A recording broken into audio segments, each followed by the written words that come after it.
Assalamu alaikum, everyone. Good morning. So this is the last day of this amazing conference, and we'll start our plenary session with Dr. Elaine Mayer. She is a clinical psychologist and ethicist. She's a senior attending psychologist at Boston Children's Hospital, faculty at the Center for Bioethics, and associate professor of psychology at Harvard Medical School. She had her PhD from University of Rhode Island and MBE from Harvard Medical School. Dr. Mayer work emphasizes on patient family perspective and priorities, end-of-life care, challenging conversation in healthcare, and simulation education. Dr. Mayer is a fellow of Society for Simulation in Healthcare and associate editor of Simulation in Healthcare. Dr. Mayer is famous for her TEDx presentation, which is about on being present, not perfect. And today we welcome Dr. Mayer to join us and speak about her famous being present, not perfect. Please, a round of applause for Dr. Mayer.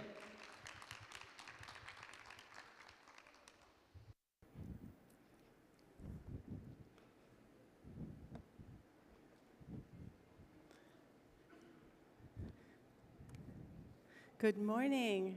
Thank you so much, Dr. Mona. Assalamu alaikum. Thank you so much for having me. I'm very happy to be here, and it is my privilege to be here for 5 days and to get to know this wonderful group. So thank you so much. I really appreciate it. So today I'll be talking about on being present, not perfect, and trying to introduce you to the idea of everyday ethics, which is something that I'm very fond of. So here we go. In terms of disclosures, there are two things that I'd like to tell you about. One is that I'm an associate editor of Simulation in Healthcare, and also I'm a consultant at the Tomorrow Life Sciences, which what they specialize in is the storage of human eggs and embryos. So there won't be any, I won't be talking about that today. Great. So it's a big area. Ethics is a huge area, and so my hope today is that I can help to set some goals and think about the North Star to use this. I always think about the kind of the byline for the conference is our passion and our purpose, and so this very much, I hope that this really brings us back to the reason why we came to the conference, and in our work, what is our passion and what is our purpose? And also the people that are in our lives. Great. So the learning objectives that I have for you today are really to talk a little bit about the evolution of simulation, and as it's come to be integrate ethics a little bit more, as well as provide you with some examples of everyday clinical ethics. And I will be talking a little bit about this on being present, not perfect approach, as well as to talk about the role of actors and simulated patients in terms of learning about communication and everyday ethics. And I will give you some ideas I hope that you're going to be able to take back with you in your clinical practice in terms of communication, relationships, as well as informed consent. I consider that an ethical document, so we'll take a look at informed consent as well as apology and disclosure. I thought those might be some ways that we could apply everyday ethics. So again, here's some photographs using the mannequin with the CPR training. We have integrated our military partners in terms of our simulation training, as we've learned here. Team training has really been so important to the evolution of simulation, as well as, again, the surgical theaters and being able to have observers at the same time, providing feedback, all of our debriefing models. I'm in pediatrics, so of course we have our pediatric and obstetrical mannequins. You can see here the difference now with some humanization of the mannequin with the wig and the glasses. So we'll take a look at that. Again, some of our hybrid models, and we have a human simulated patient here with a task trainer. and we can do in situ training. And again, we're having some very difficult conversations, right, at the bedside. So these are some of the changes that we've been able to make. I want to draw your attention to an article that I really consider a seminal article in the field. This is by Amitai Ziv and his colleagues, and this really makes the ethical argument for simulation. And what they say here is that people need to be trained. That's one side of the equation. We don't want to cause any harm on the other. So simulation can actually help us in terms of patient safety and reducing the risk to patients. So we have an ethical obligation, is what this paper says, to pursue simulation. I'd also like to draw your attention to a 2013 article that was in Simulation in Healthcare. And this had to do with from beginning to end in anesthesia.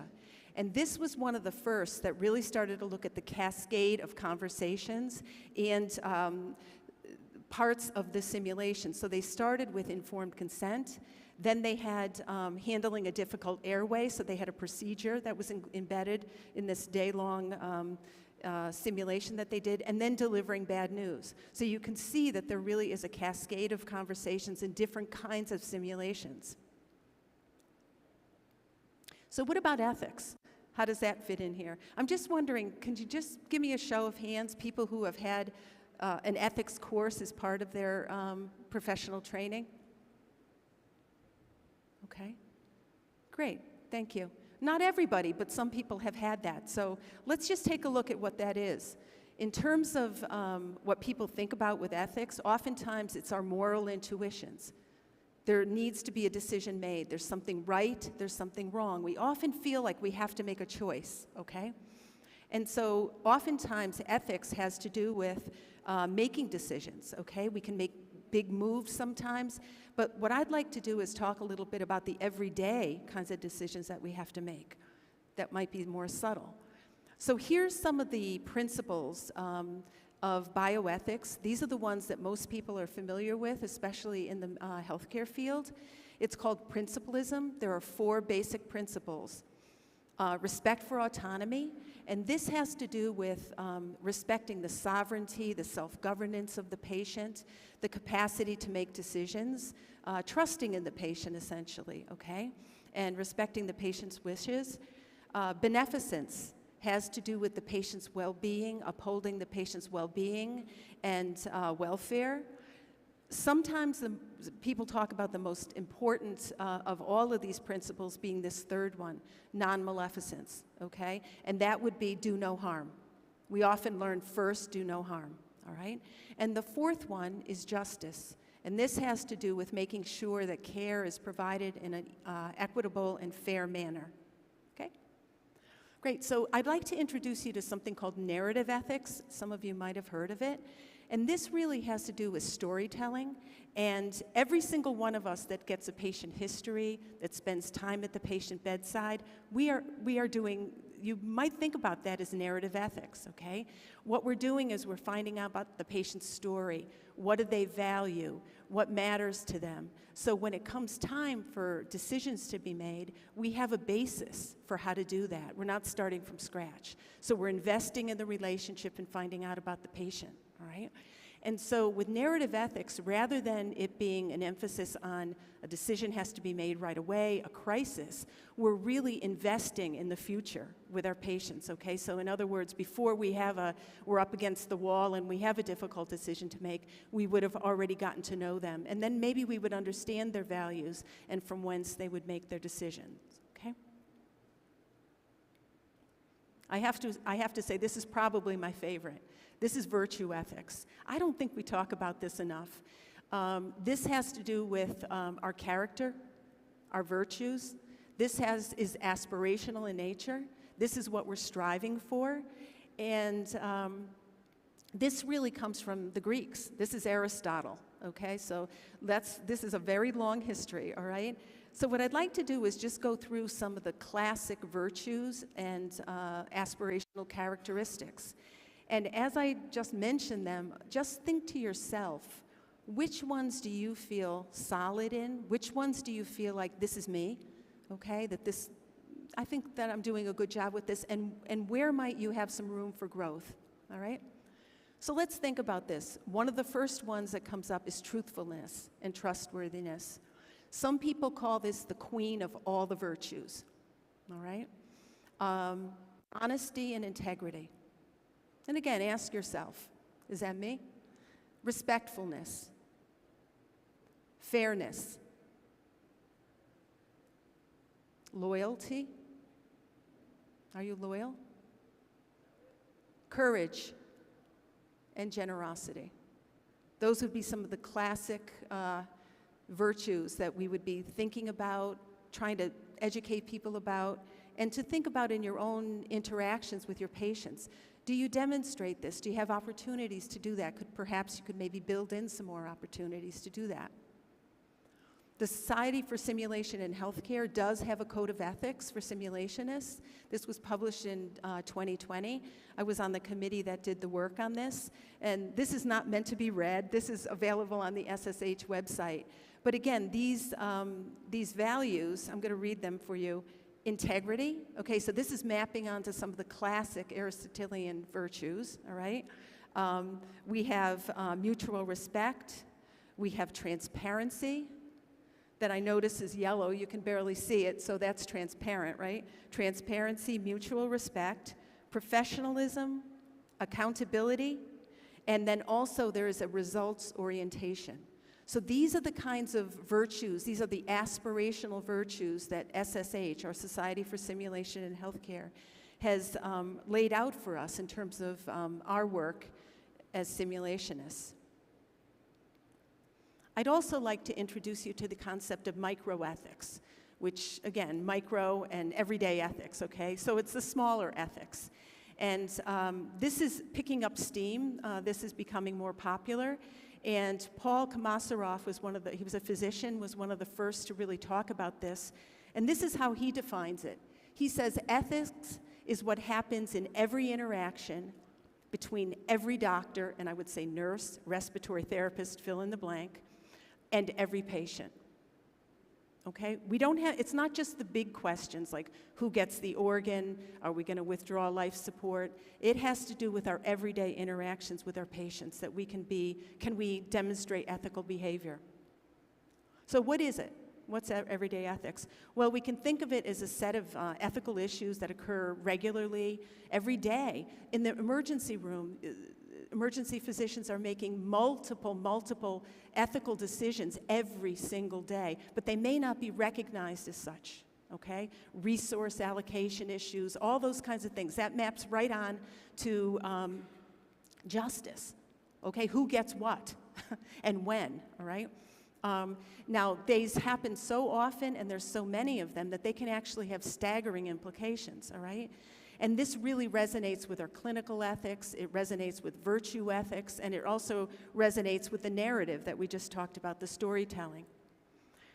Microethics is also called ordinary ethics. Some people call it ethics with a small e, and it's known by a few different things.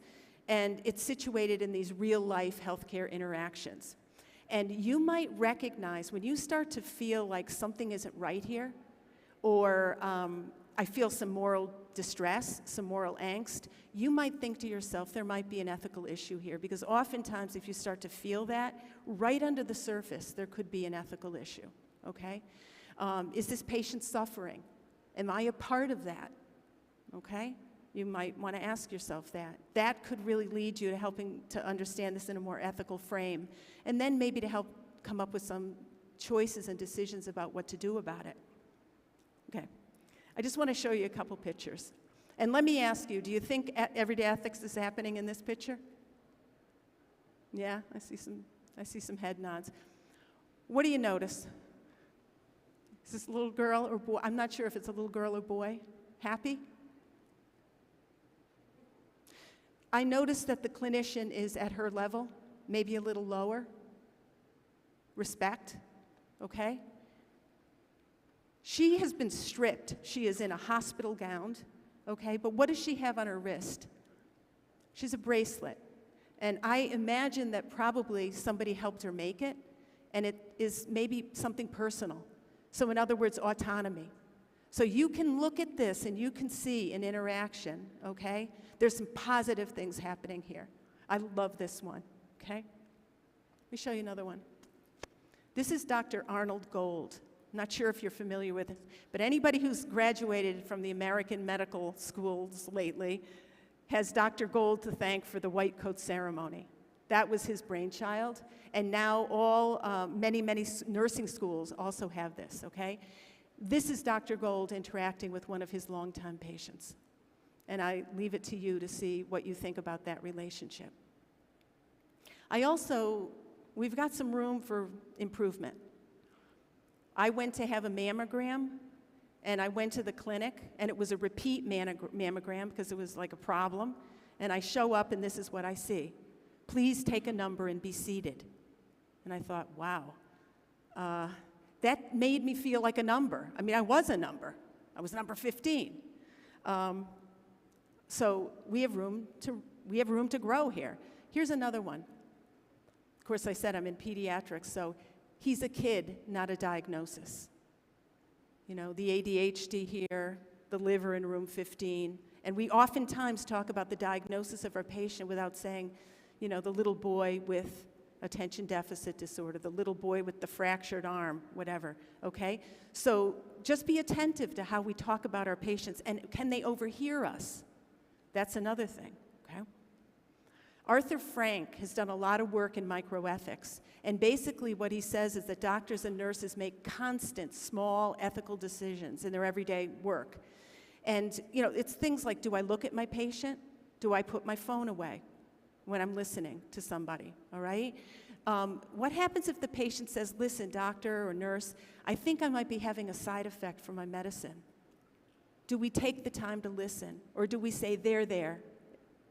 Okay, that is an ethical decision right there. It's how you spend your time. We may not think of it as such, but it actually is an ethical choice right there.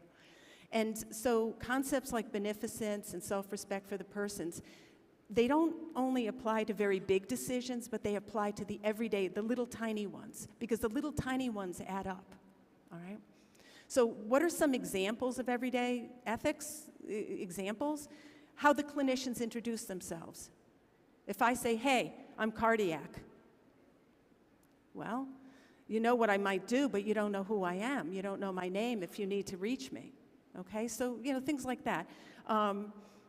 What language is chosen? How do we talk about our patients? Again, how is the power decided? Who makes decisions? Do we involve the patient in the decision making? Okay?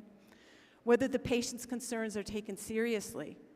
Here's another one. Do we ask patients, do you have any questions for me?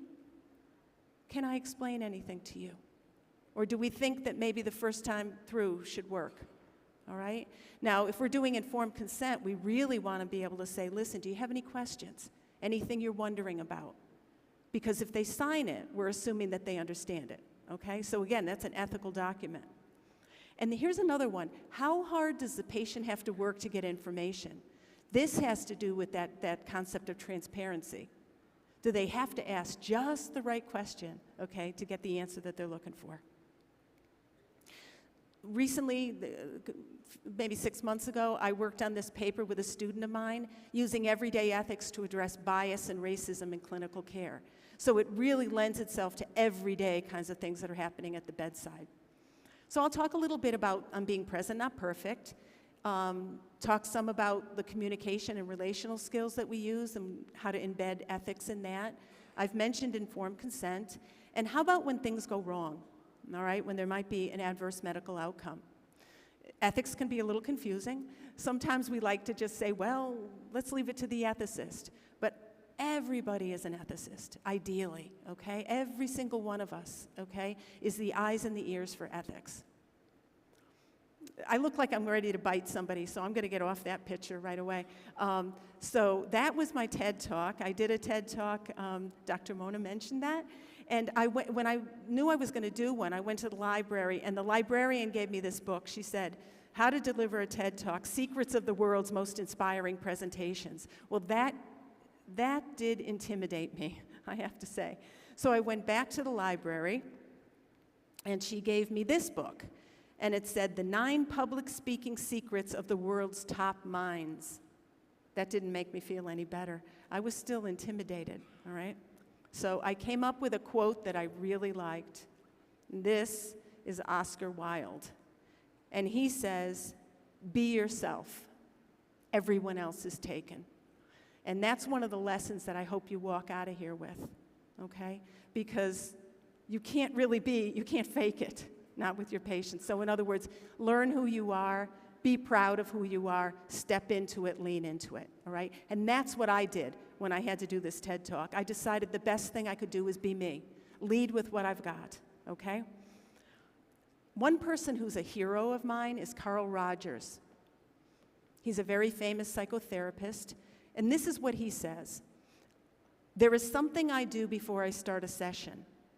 I let myself know that I am enough, not perfect. Perfect wouldn't be good enough. There is nothing this person can say or feel that I can't feel in myself. I can be with the person. I am enough." And I think oftentimes we might have to remind ourselves of that, okay? All right? So I put this in here to remind myself, and maybe to remind us a little bit of, oftentimes the great majority of our budgets and our time, I was just speaking about this at breakfast with some colleagues, is devoted to technical skill, proficiency, and to medical expertise, procedural expertise. And it is in no way to diminish that, but things like communication and relational aspects, I would submit to you, are just as important, but yet they get much less attention. So I set out to change that, and if you listen to the TED Talk, you'll know why. Because as a patient, I experienced my clinician didn't feel comfortable talking to me, and I really needed some help, but she didn't feel comfortable doing it. And I also noticed that the patients were so eager to talk to their clinicians, but oftentimes the clinicians didn't feel maybe capable or so comfortable or even have the time to talk to their patients. So this is the one-room schoolhouse, and this is a pedagogical model that we've come up with in Boston. And it really is an interprofessional model. So we have physicians, nurses, respiratory therapists, chaplains, social workers, psychologists. I always invite the medical interpreters. You find out a lot about the patients from the medical interpreters. We come into the one-room schoolhouse because we train together. We leave our badges at the door, okay? So we try to level the hierarchy and the playing field. And what we try to do here is learn about the emotional standard of care, which is a little different than most of the time, when we're doing our simulations, but how do we integrate this into it? This is the main rationale for my work, all right? The doctor here, obviously very learned, scholarly, a lot of diplomas, says there's no easy way I can tell you this, so I'm sending you to somebody else. Oftentimes, I'm a psychologist, that would be me. And so one day I decided, I was very flattered by all the referrals I was getting, and then I thought, maybe what I should do is spend my time teaching people so that they feel a little more capable, a little more comfortable with having these conversations. Because at 3 o'clock in the morning, there may not be a chaplain around. There may not be a social worker. It's you, okay? So that's why we did it. Here we go. I'm preaching to the converted here, but now, so let's keep calm and simulate. We can do this, all right? Okay. United States baseball players. This would be one of our Boston Red Sox players, Big Pappy. No, and let me just use the soccer example. There would never be a professional athlete who would ever step in the batter's box without taking some practice swings. That's what we need to do in simulation, okay? Practice makes better. Now, I should say, if you're a surgeon, if you're an anesthesiologist, you're going for perfection in terms of, your procedural skills. But when it comes to the human side, you're not going for perfection. You're going for being human, and that includes imperfections. And patients actually appreciate that. They want you to be you. Just like Oscar Wilde said, be yourself, everyone else is taken. Here's what a simulation looks like here in our neck of the woods. We've got our 2 simulated patients on the left, and this happens to be one of our obstetricians who's having a difficult conversation. So think about your clinical world. What would a difficult conversation look like? Okay, would you be explaining a surgery? Would you be delivering a diagnosis of cancer? What have you, all right? Any range of kind of difficult conversations, all right? What are some of the challenging questions that we might see? What would you do if this was your mother? What would you do if this was your son? Anybody ever get this question? Okay, I see hands going up. Here's another one. Are you a parent? Okay, what happens if you don't have children? Does that make you less of a doctor or less of a nurse? How much experience do you have? How many times have you done this surgery? And maybe it's your second time. What do you say? Do you say, well, I'm part of a team, and together we have 25 years experience? That might be a strategy, right? How much hope should we have? I work in the ICU and the PICU. I get this question all the time. What are we hoping for? What are you hoping for as the team? How about this one? Is this the best place that there is? Maybe we need a second opinion. That's always a tough one. But what do you do with that one, okay? What kind of a God would let a child suffer like this? That's when I decided every single person needs to know how to have these conversations, because you can't put these conversations off. And this one was particularly tough. I don't know if other people have had this one, but patients asking you, have you ever seen a miracle? Because they've gotten some very, very challenging news. I want you to remember that your words have power. But there's another thing. It's not just your spoken words, it's your nonverbals. Do you look at your patient? Do you smile? Do you possibly touch them if that's appropriate? Okay, so it's not just the words, it's also your nonverbals. Okay? Maya Angelou, famous American poet, she said that, I have learned that people will forget what you said, people will forget what you did, but people will never forget, ever forget how you made them feel. 5 years after they're in the hospital, 10 years after they're in the hospital, do you think that they're going to remember the names of the medicine, or the names of the procedure, or the names of the surgery? Not likely. But they will remember oftentimes what you said to them. They will remember how you made them feel. I've been in the elevator 12 years after I met with a patient once, and they remember something that I said, as though I'm going to remember exactly what I said. But I mean, your words really can have power. So this is one of the papers that we wrote recently. What would you do if this was your child? Again, this is that kind of question that we have. So what we did was we basically asked our simulated patients to embed this question, okay, into our simulation, to give practice, to integrate practice on these kind of difficult conversations. So your words can be a bridge. They can be the bridge to your patient. And I have to tell you, feeling more capable and confident with these conversations not only helps the patient, it helps you, because you feel a little calmer, right? You feel a little bit more equipped. So what are some things that you can do?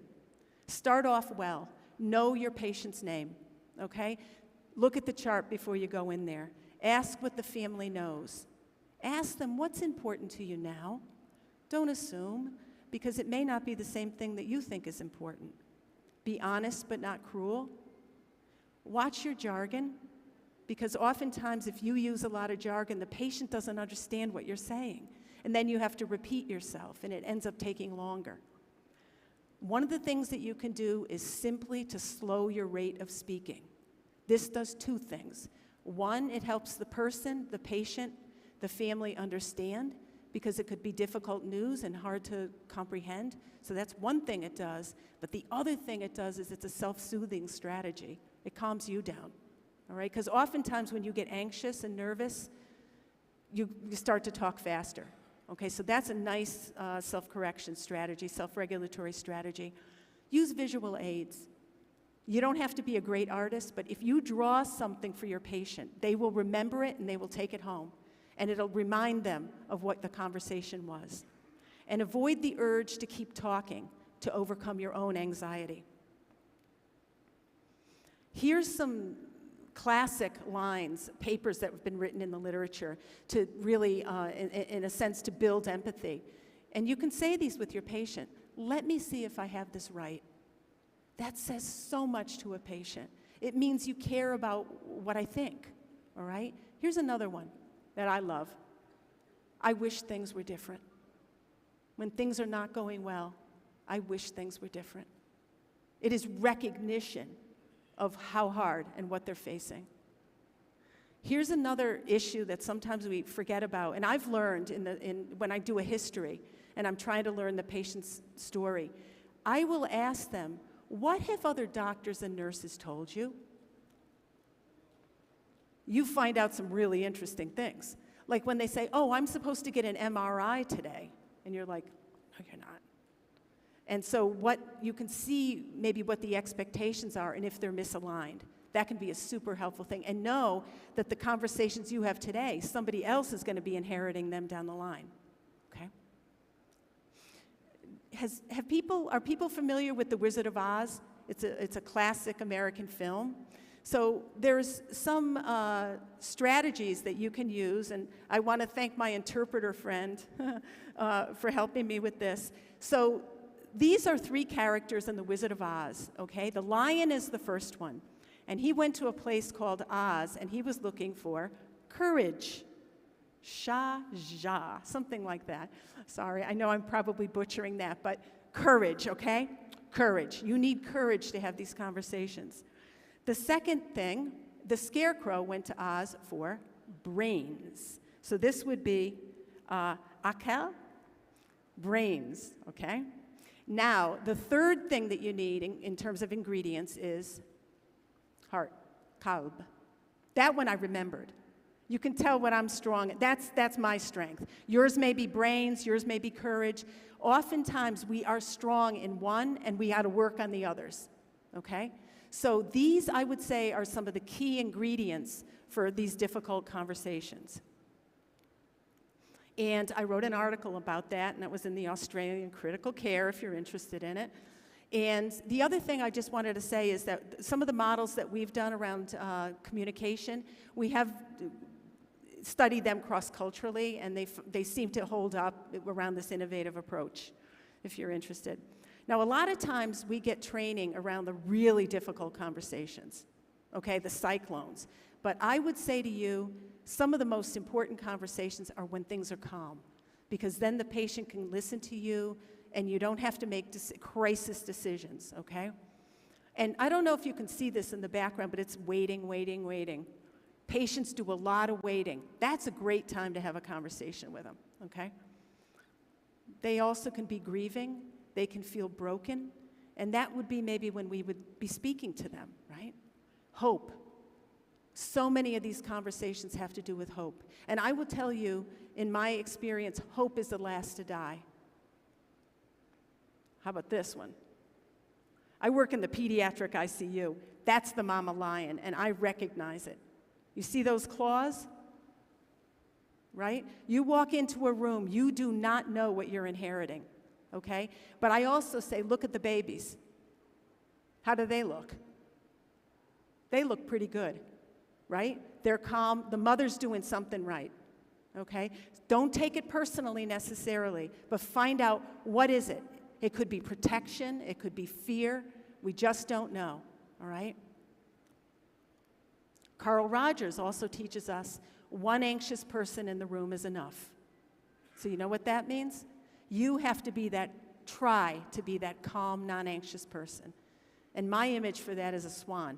You look very regal, calm on the outside, and underneath, you know, your feet are going like this, right? So the swan. Now, we talked about courage, moral courage, okay? I'd like to give you a few quotes by some people that have talked about the subject of courage. Mark Twain says, "It is curious that physical courage should be so common in the world and moral courage so rare." And in everyday ethics, you're going to get a lot of practice with moral courage when you start to look around. Anis nin, life shrinks or expands in proportion to one's courage. Aristotle, back to Aristotle again. This is what he teaches us. Courage is the mother of all of the virtues, because without it, you cannot consistently perform the others. And John Wayne, I'm American cowboy, what he says is, courage is being scared to death and saddling up anyway, okay? Somebody's got to do it, right? And Martin Luther King, the ultimate measure of a man or woman is not where he or she stands in moments of comfort and convenience, but where he or she stands at times of challenge and controversy. Okay? This is my brains, okay? The owl, knowledge, and obviously we need that, but we don't want to over-rely on that and forget our courage or our heart, okay? So just to put it in, those eyes are very red, okay? So this is another paper that I wrote, tending not only to the big conversations, but to the little ones in teaching and practice. And what I'm going to ask you to do when you think about next time you're walking into that patient's room, okay? You have choices. Which road are you going to go down, all right?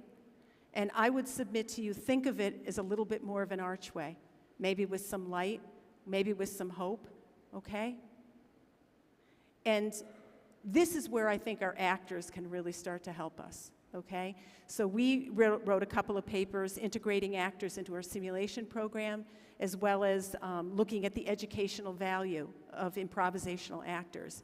I can tell you that the actors are the most economical part, probably, of a simulation program compared to the cost of a mannequin, for instance. But yet the value added is tremendous, absolutely tremendous.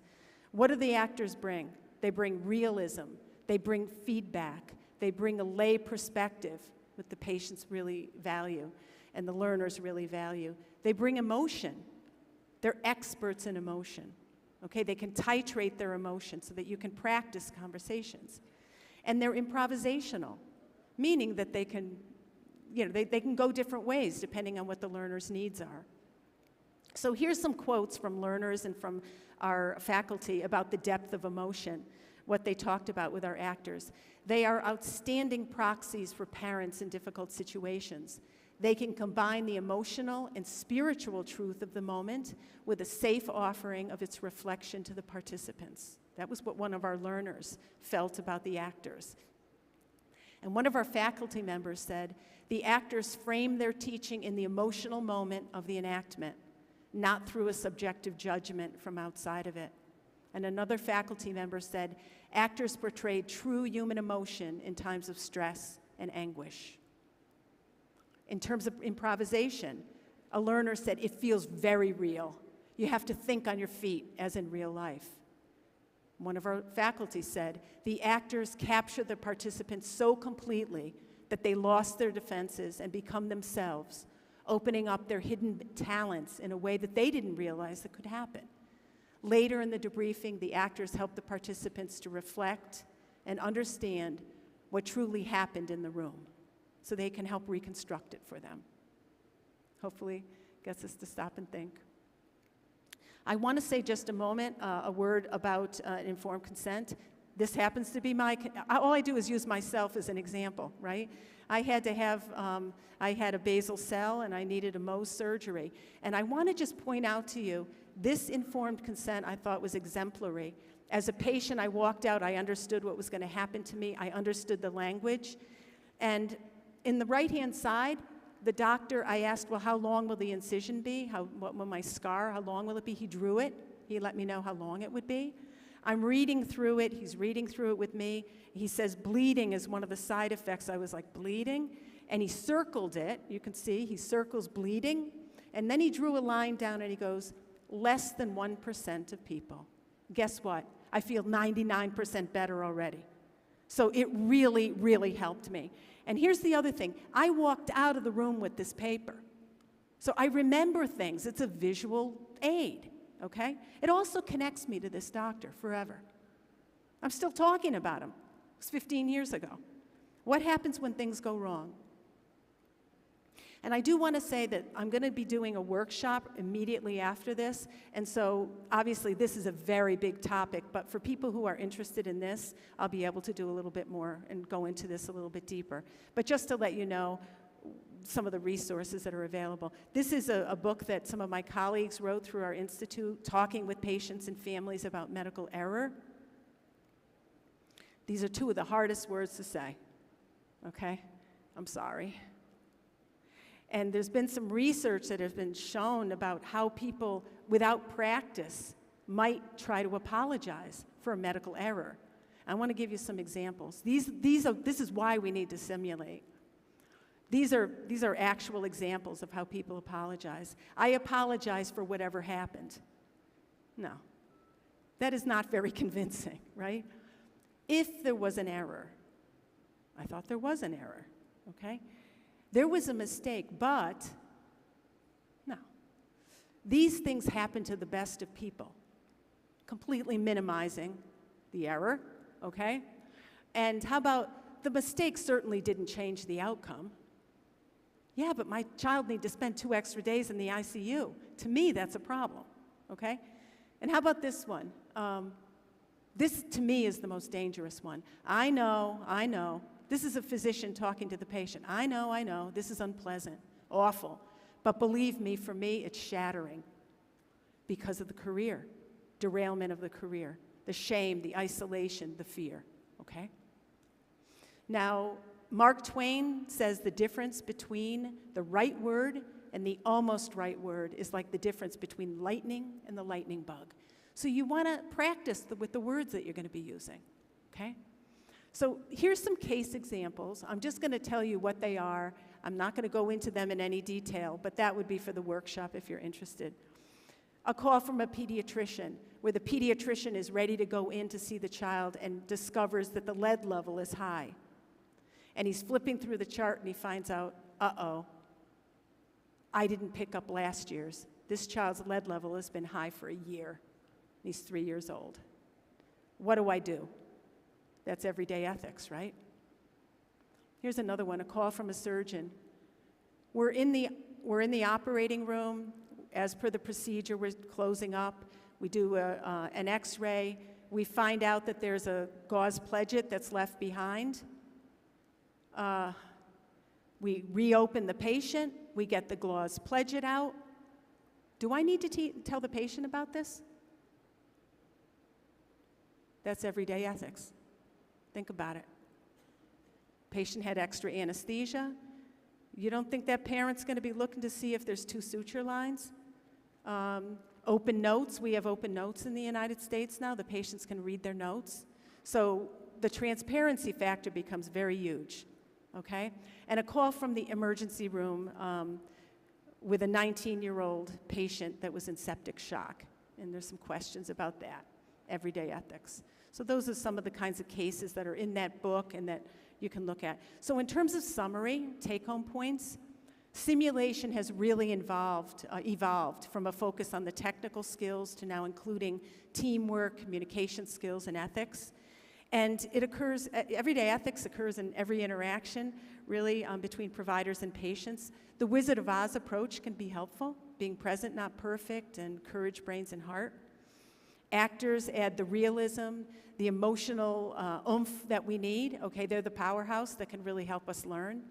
And the simulation can really advance ethics by including the range of communication challenges, informed consent, practicing informed consent, and also apology and disclosure. So I want to just bring you back to where I started. Please take a number and be seated. The next time I went, this is what the sign said. Please wait here until you are called up, which is a little better, okay? I wasn't a number anymore. It's taped together, but they're trying, okay?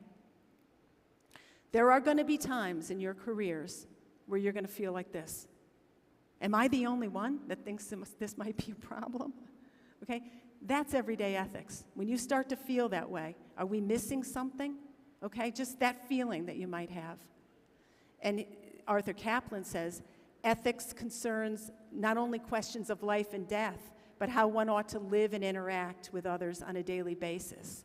And he says the ethics of the ordinary are as much a part of healthcare ethics as the ethics of the extraordinary.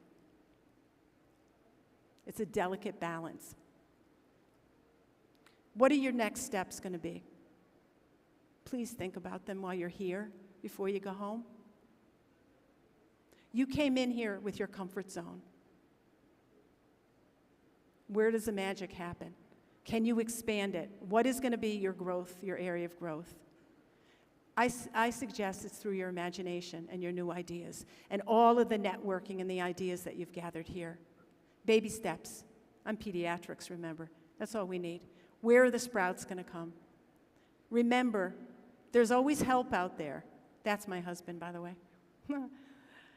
Okay? Sometimes you're going to be the helper. Sometimes you're going to be the one that needs to be helped. There's no shame. Sometimes you might need a nudge. Sometimes you might be the one nudging. Another baseball. This one is particularly meaningful to me. This is Joe DiMaggio, great Yankees player from New York. He said, there is always some kid who may be seeing me for the first or last time. I owe him my best. And Abraham Lincoln, one of our 16th president of the United States, whatever you are, be a good one.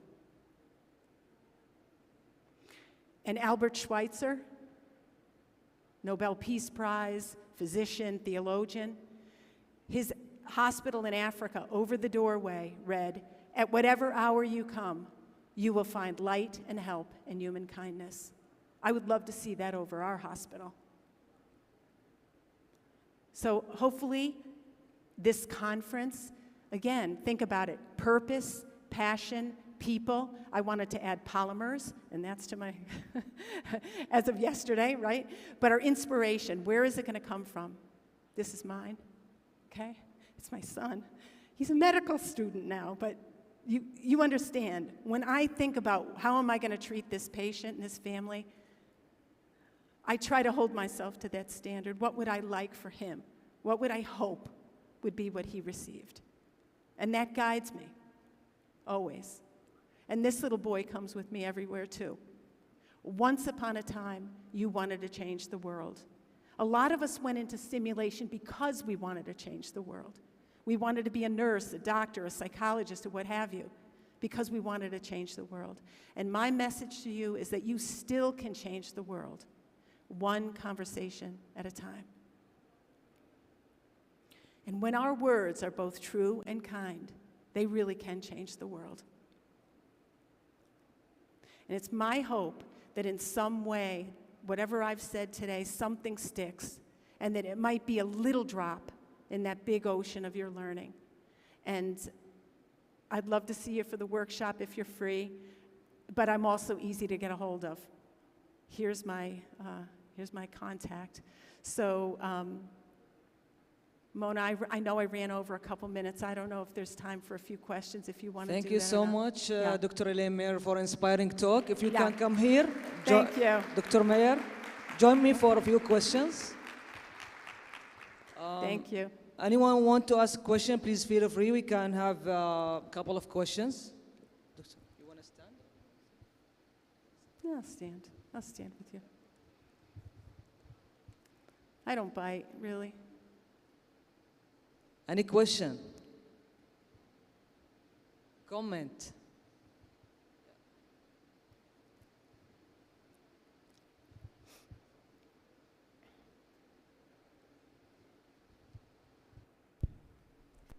Thank you for such an inspiring talk. I loved it. My question is regarding,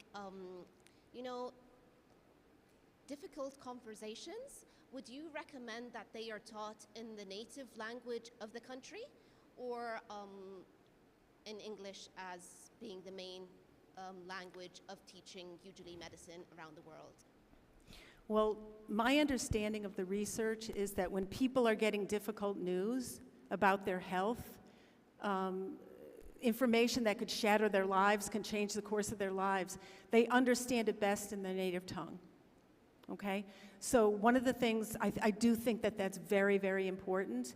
And I think the other thing is that we should be training our medical interpreters.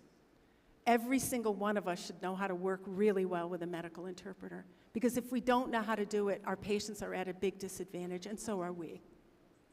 And one of my German colleagues actually has done a recent paper around working with medical interpreters, especially with the influx of the immigrants.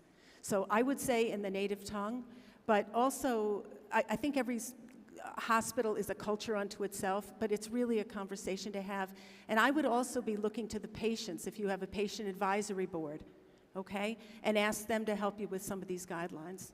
Because that would not be a decision that I would want to be making from the top down. I would want to be making that from the bottom up. And that would be an everyday ethics example, a perfect everyday ethics example. Thank you so much. That concludes our first plenary session. Please join Dr. Elaine Mayer for her workshops sharing ideas and strategies on integrating everyday ethics into clinical simulation. And we will go for a 10 minutes short coffee break. I hope you enjoy your coffee. We will come back in 10, 15 minutes for the second sessions. Thank you so much. Thank you. Thanks. Oh, it's in room 5. Yeah, okay. Thank you. It will be in room 5, all right? The workshop is in room 5.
شوية نزل.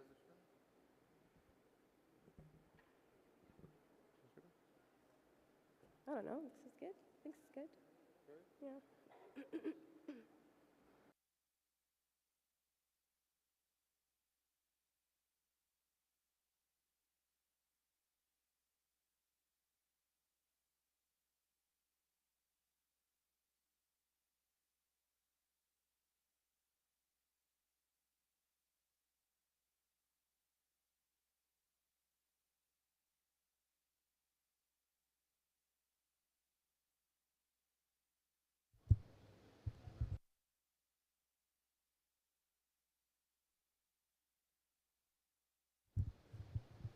Hello everyone, we will start in 1 minute, so please be seated.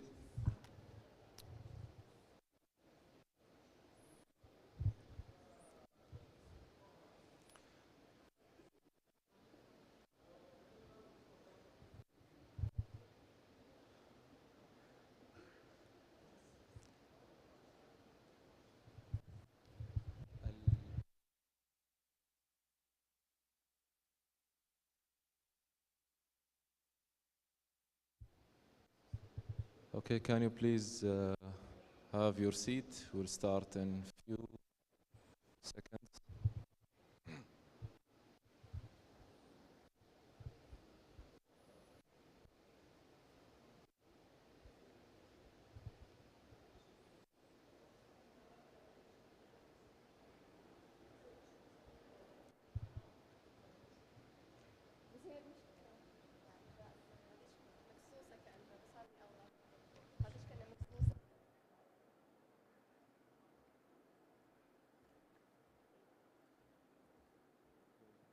No, that's fine. يعني أنا هذه بس أنا اللي راح أطلعها. Okay, we'll resume our scientific program for the last day at the simulation conference. I hope you're enjoying the conference so far. My name is Dr. Abdurrahman Yassin Sabbagh. I will be introducing our beloved guest from Qatar, Dr. Muna al-Muslih. She's a double boarded in emergency and family medicine, and she did a fellowship in ultrasound and medical simulation from McGill, Canada. She is a consultant and program director in the emergency department in Qatar. And she is the medical venue manager consultant for the Al Bayt Stadium, Stade Al Bayt في Qatar. She will take us through about, she will talk today about the simulation and preparation for the FIFA World Cup 2022, which will start in 10 days, I think. 10 days, yeah. 10 days. Please welcome Dr. Muna.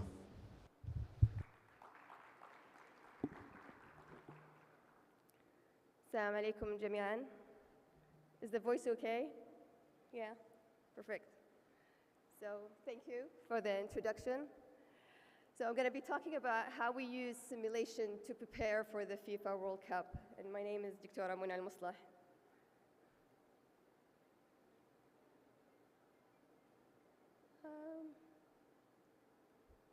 Okay, there we go. So as mentioned, I'm based in Hamad General Hospital.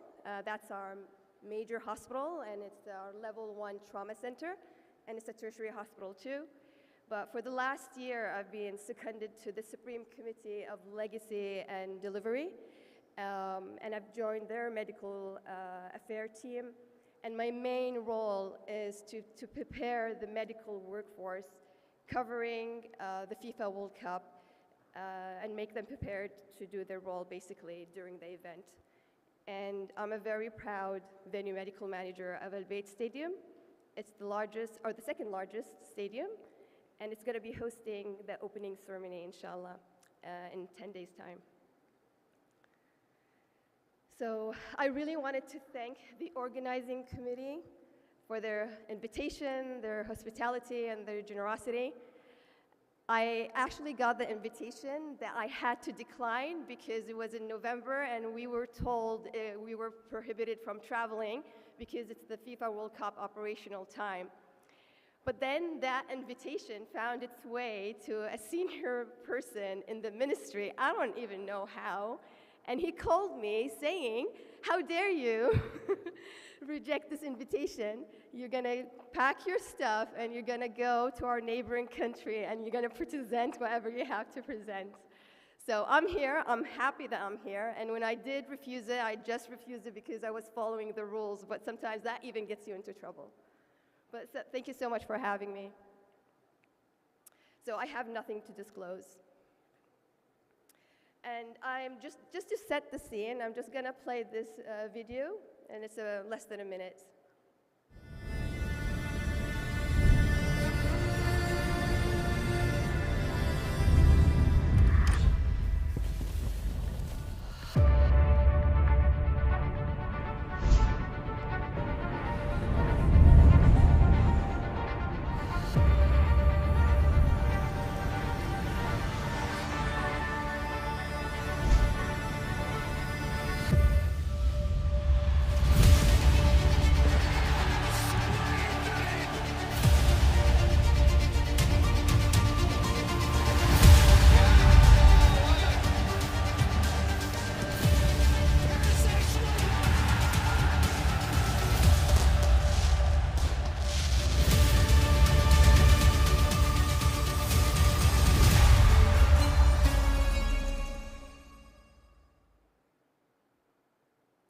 So show of hand, who's coming to Doha during the FIFA World Cup?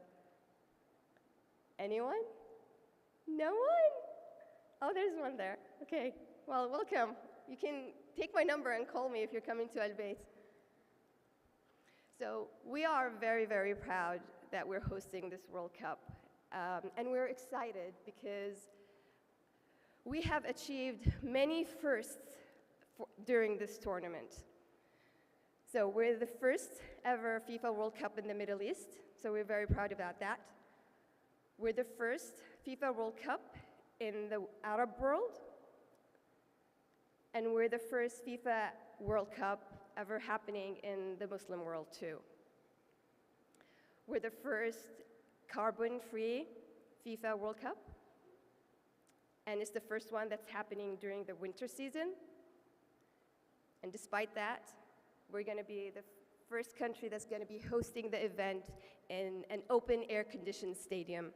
So all of our big 8 stadiums are all air-conditioned. Although if temperature is below 26 degrees, we're not going to be switching on the air conditioning because it becomes like a freeze air if we do that. And there's going to be one more first that I'm going to be talking about, and this is a medically related first, but we're going to talk about that later on.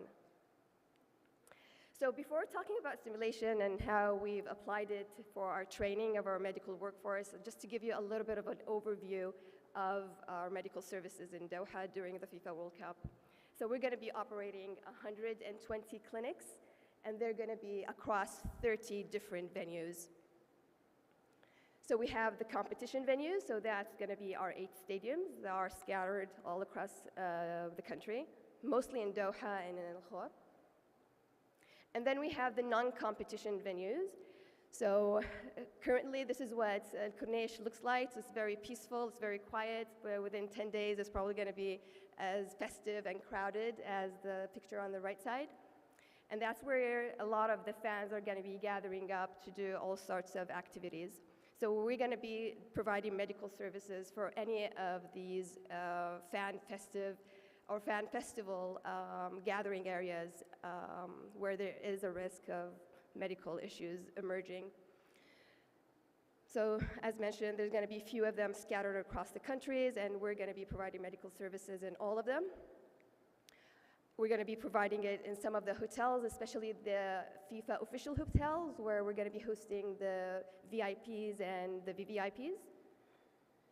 And then we're going to be having medical services in clinics and paramedic foot patrols around the port and in our borders with the neighboring countries. And then the 32 team-based camps, which is basically where the 32 national teams are going to be staying and where they're going to be training. So we're providing medical services for them too. So, and our goal, since we won the FIFA World Cup, we really worked hard to be recognized as the gold standard of medical service provision for any FIFA World Cup. So we are really hoping that we're going to set the benchmark, and then people are going to always refer to us as, look at the Qataris and look at what they did, and let's just follow their path. So that's what we aspire to do. And to us, that's going to be equivalent as winning the World Cup.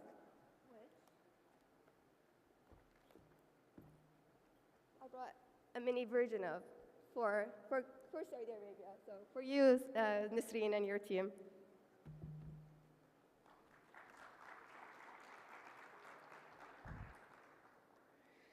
So the way we're going to be able to do that is through standardizing everything, and especially our medical operational plan.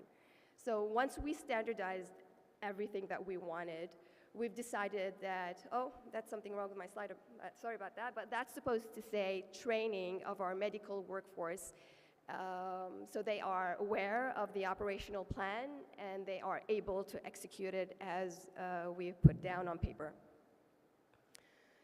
So when I was given the job of training the medical workforce, 3 questions kind of came to my mind, is who, how, and what.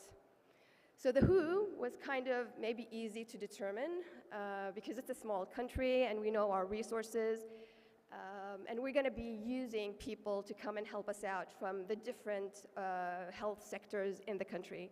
So we have people from HMC, which is Hamad Medical Corporation, the largest organization providing health in the country, and then primary health care. They're a big stakeholder as well. And then the other stakeholders are kind of smaller in size. So the Ministry of Interior, we have Espitar, and then Red Crescent as well. So it's a truly multidisciplinary team. And we're talking about 3,500 doctors, nurses, and paramedics. The majority of them are paramedics, so that's around 3,000, and 500 is the doctors and nurses. And I'm mostly involved in the training of the doctors and the nurses, so that's the 500 group. And the second question that came to mind is how? So initially, the quick answer was it's going to be online because we were still during the COVID pandemic, and it was really difficult to put people in a room and teach them otherwise. So that's how we started off, by designing our online module. And these are some screenshots of what it looks like. So it had the theme of the FIFA World Cup and the tournament. And it talks a lot about the tournament specifically and the operational plan that we put on paper. So everything in that online module is very specific to the tournament. However, we actually knew that the online module, no matter how perfect and outstanding it is, it's never gonna present the real thing. And we knew that at a certain stage and closer to the event, it's gonna have to be simulation-based and hands-on experience. And we actually also wanted it to be in the actual workplace of those 3,500 people, so they do get familiar with their environment. So for the what, that was kind of more of a challenging question to answer, because we kind of needed to come to a balance, because our medical workforce were extremely exhausted because of the pandemic, and they were slightly overwhelmed and overloaded with the other responsibilities that came with COVID-19.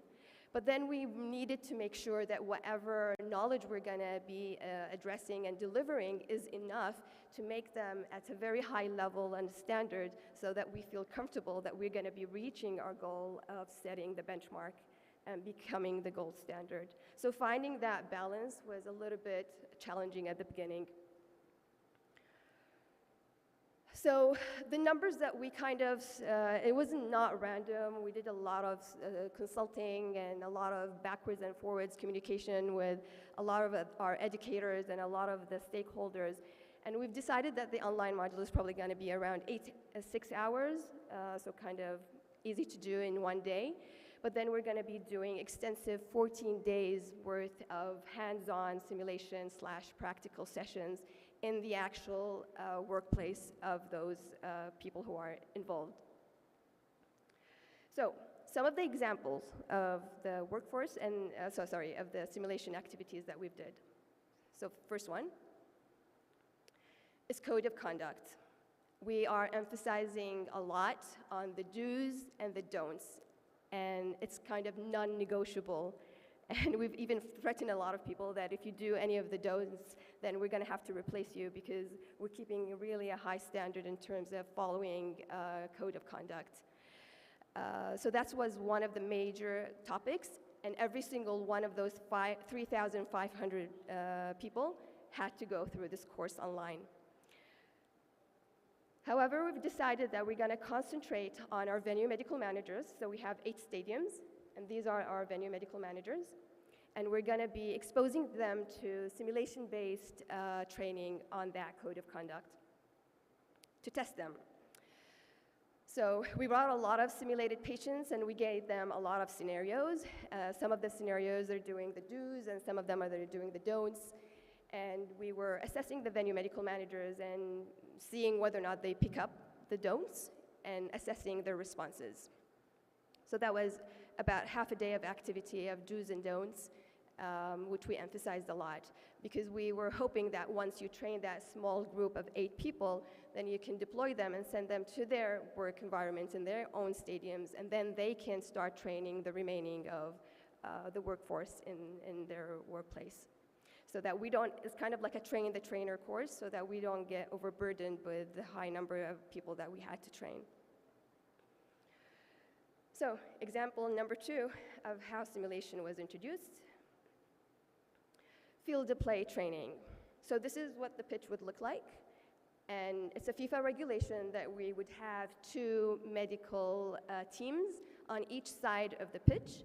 So it's normally labeled Team A, Team B.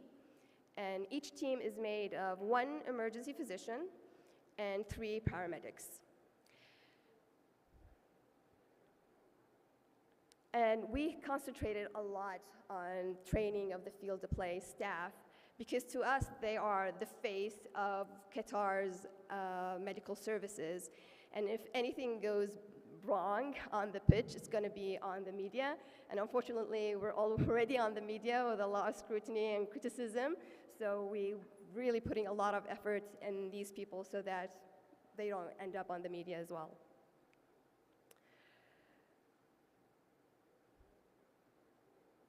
So I don't know if you guys remember the Christian Eriksen collapse that happened in 2020, where he had a cardiac arrest.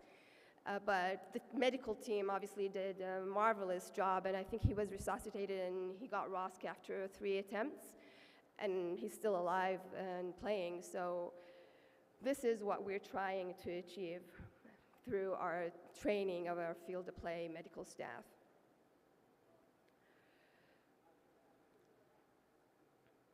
And what we're using is what we call the FIFA Emergency Action Plan. So it was developed by FIFA.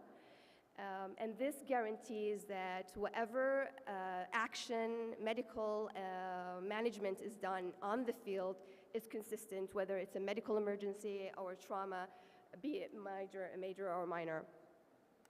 So we're emphasizing in our training on using of the FIFA Emergency Action Plan. And it doesn't really matter, because we're always supposed to be there if the player are on the pitch, if it's during a match, if it's pre-match, or even if it's just during their the training sessions in between their matches. Medical are always expected to be there, and actually the match is put on hold if medical are not involved. So the FIFA Emergency Action Plan uses the same concept as trauma, like A, B, C, D, E, and then you stop if you pick up any abnormality and you work on it and then you proceed. But it's really beautiful because it's been designed that it puts the environment of the field of play in its plan.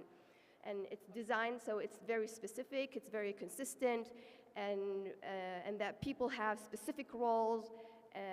And then when they're working together, they work in harmony, and there's never crossover, and there's never kind of chaos. And first when I looked at it, I was like, oh, it looks so complex, like why? They're already used to doing trauma care, let's just stick to what we know. But then when we actually applied it, it became very obvious to us all that it probably is better than what we're planning or what we're constantly doing in the emergency department. So can we play this video, please? And this is what we're trying to achieve, that it's a beautiful harmony that everyone's doing on.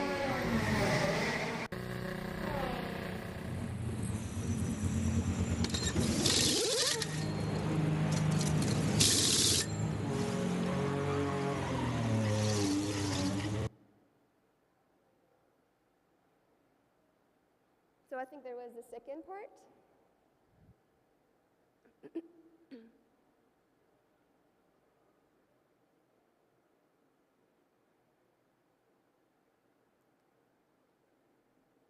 Is there the second part of the video?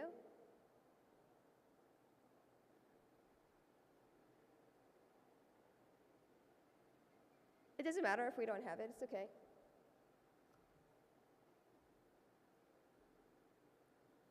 So we've already talked about this, so it's the same primary survey approach that we use, but slightly different because they're putting the workplace into perspective. So this is my field of play team. So the group of paramedics and the 2 doctors, but we actually have a lot more because we always do the buddy system just in case one of us falls ill or there's an unforeseen circumstance, we always have a spare. So the numbers are more than the 8 that is minimally required. And this is the Lucelle, so we pair up and we do training in 2 different stadiums at a time. So what they've done is they put the FIFA emergency action plan to practice. We used simulated patients and we used mannequins as well, and we used a lot of our task trainers as well. So that was example number 2. Example number 3 on how we applied simulation during our preparation is the extrication equipment.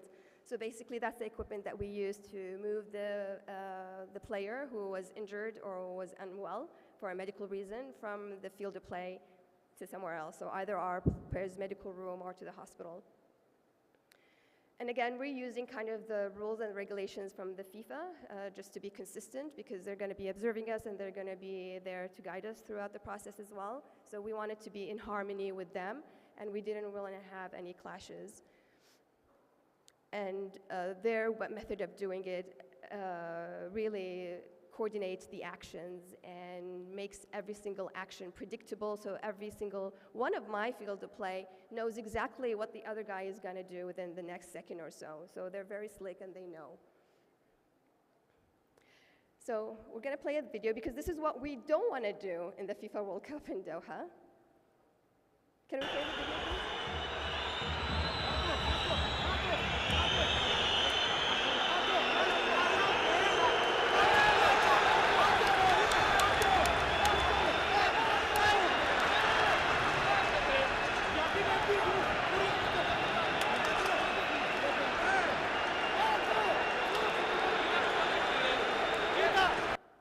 So we're not doing that. We're more doing a more coordinated, harmonious approach, just like the one on the screen there. So that's my field of play team. And that's them in the uniform. And this is them in action.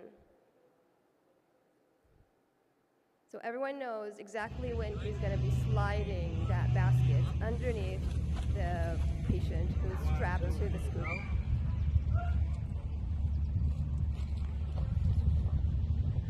So this is what we're aiming for. And that's me, just training them in the background.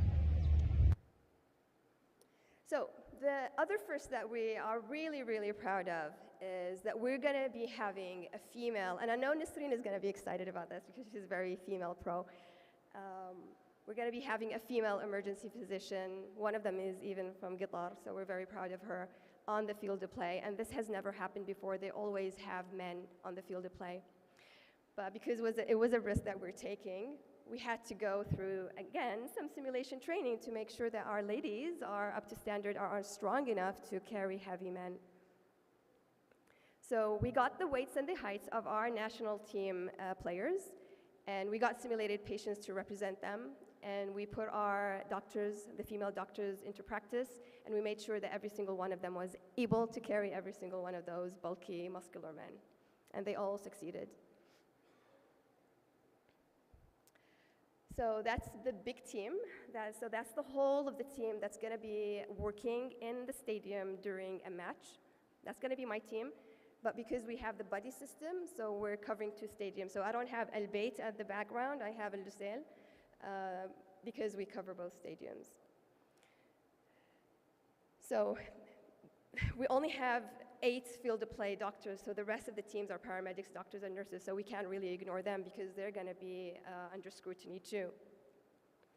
So example number 6 on how to prepare them for the FIFA World Cup. Again, we did a lot of refreshing courses using simulation inside the stadium, inside their assigned specific clinics, because we really wanted them to be familiar with their workplace, with the environment, when to push the bed back, how to put the rails down, how to use the defib, so how to use the radio. So every single thing and item they practiced during that simulation, except for the mannequin, is actually the real thing in their clinic. And it added a lot of value, and it made us test our system. So there was a lot of changes that we actually made to our clinics based on the findings from these simulation scenarios, like changing the furniture around where the bed was and all that stuff. So it added benefit to them as a learning opportunity, and then benefit to us to change our structure. So those are some of the gadgets that we used. And as mentioned, we use our actual defib machine.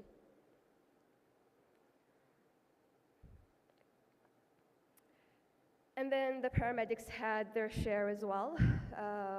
So they're mostly foot patrols that are going to be roaming around all the spectators. I wasn't heavily involved in training of them, but because we have a really awesome Hamad emergency ambulance system training program, so they were kind of more focusing on the paramedics rather than us from the Supreme Committee. So simulation-based activity number 7 that prepared us for the World Cup. So this is an awkward topic. Because of the stadium's rules and regulations, every single person who has access to the stadium has to have a specific role that has been approved by FIFA in advance. And they never approved for the health and safety, medical waste people to come and help us out. So that left us in a dilemma. So we had to come up with a plan on how we're going to be dealing, because we have a lot of clinics in these stadiums. So in El Beit Stadium, where I'm going to be working, inshallah, we have 12 clinics. So we're going to be generating biohazard waste, and we're going to have to be dealing with it. So we had to come up with a policy on how our doctors and nurses are going to be dealing with medical waste, which is something very new, because we always in hospital settings or even in primary health settings, we have specialized people to do that. We don't really get involved with that. So we wrote a policy on what to do if your bins get 3/4 full. But basically, it's really simple. You just tie it, you label it, you put on all your details, and then you send it to the medical or to the general waste compound, which is basically not only medical, but it's general too. And then the contractor comes up, and they pick it up, and they take it for incineration. But we had to test it, and we had to make sure that the doctors and nurses knew how to do it, and they're happy how to do it, because it's something new. We never did it. I have never done it before, to be honest. It's not my job. It was never my job, but we had to learn it. So we put that through a process of simulation again. And we use a lot of artificial blood, and just to spice things up, we use poop as well. So that was artificial. So we made that from material just available. And so we had to do 2 things. So it's one, cleaning up any biohazard waste that's being spilled on the floor, because the cleaning in the stadiums wouldn't do that. They wouldn't touch anything that's blood-related or human-generated. And then it was the disposal. So those are the 2 things that went under simulation training. And that's a couple of our staff during the training. Simulation-based activity number 8. And probably this is the closest to my heart. for some reason, I was never involved in mass casualty management, and for some reason, I got sucked into it, and now I feel like it's my life. And it's a really, it ended up being an extremely big project, which I'm very, very proud of. And it's going to end up, inshallah, being a legacy project to carry on, inshallah, in the future. So basically, we were told that we had to do extensive training for every single one of our medical staff to be able to deal with any disaster that could happen in any of the mass casualty areas, so, mass gathering areas. So not only the stadiums, because we have the non-competition sites as well, where a lot of people were going to be gathering. So, and every single training we did it in that specific venue, which was a lot of hard work. And we probably regretted it at certain stages of our lives, but then it ended up being really worth the effort because people are so familiar now with the process in their stadiums and in their venues, which was kind of the goal that we were trying to achieve. So we played some roles, and we brought in simulated patients to play the doctors and the nurses. So this is one of our senior consultants, and he's a venue medical manager as well. He's from Malaysia. Yeah, I don't think it's very clear, but basically he is just telling them what to do. So an incident was activated and everyone was gathering up in the mass casualty area, and he was kind of going through his action card and telling people what to do and what not to do. So there were a lot of role plays. And then we did a lot of training on primary triage. We used a lot of our mannequins. And then we use a lot of simulated patients also.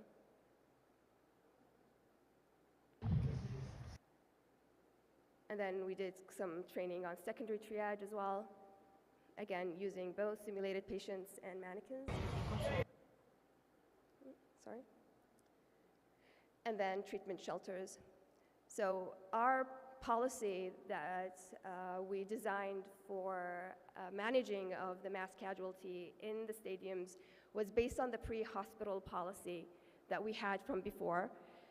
But because the pre-hospital policy was directed mostly for the paramedics, we had to have a lot of backwards and forward conversations with the ambulance service just to make sure that we all know how we can fit in doctors and nurses in the pre-hospital plan. So we came up with a beautiful plan that ended up really working very well, and when we tested it, everything was very, very smooth. We were worried there might be some clashes between the doctors and the paramedics, but that never happened because everyone knew exactly what their role was and they knew what not to do.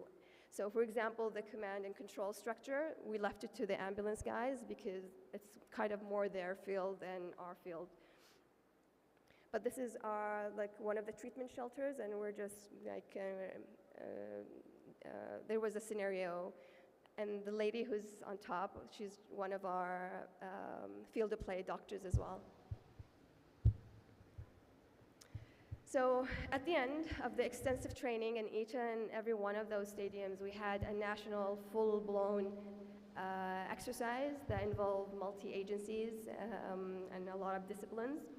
And it happened in 3 of the major stadiums. One of them was in El Bayt Stadium. So those are a few pictures of that Watan exercise. And I think I'm running out of time, but I'm mostly at the end. And that's part of my team, not the whole team, but those are the treatment shelters that we have. And as I mentioned, it was very customized to the stadiums, just for maximum benefit. But then they were not satisfied with that, and they told us that we had to expand the training to include the emergency departments. So we introduced, again, mass casualty management in 4 of our major hospitals and emergency departments that are in close proximity to the stadiums. They were still not happy with that, and they wanted us to expand it a little bit more. So they asked us to include it to the primary health centers, which we did, and we chose the 15 nodal centers, which are distributed across the country, and they were specifically chosen because of their proximity to the stadiums and to other mass gathering venues. And we based a lot of our policies and training on the concept from the WHO Academy. I don't know if you guys had a chance, but they have a really interesting training course, and I would personally highly recommend it. It's very simple, easy to apply, so that's what we relied on. And those are some of the pictures from our training. It was mostly tabletop exercises.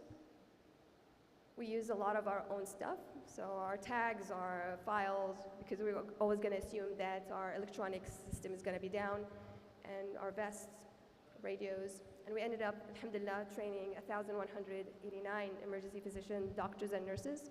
And then from the primary health care, we ended up training 1,050 altogether. But I think they're kind of not there yet, but by the end of November, inshallah, they're going to reach that target. So that's in a nutshell how we've used simulation to train our medical workforce. And we're really, really hoping that every single one of those training programs and courses is going to end up being a legacy. And there in a cupboard where we can open the cupboard and pull out the whole document and just apply it to whatever mass gathering events we have, be it sports related or other events and gathering causes. And again, that's my team.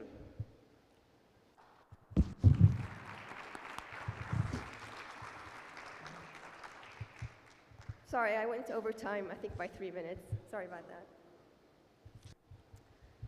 Thank you, Dr. Muna. We'll have our next speaker and we'll take questions for later. Okay. Yeah. Okay, thank you.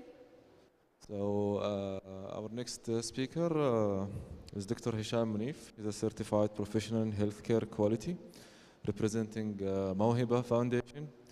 When it comes to patient safety and quality, simulation plays a very important role that maybe it is underutilized.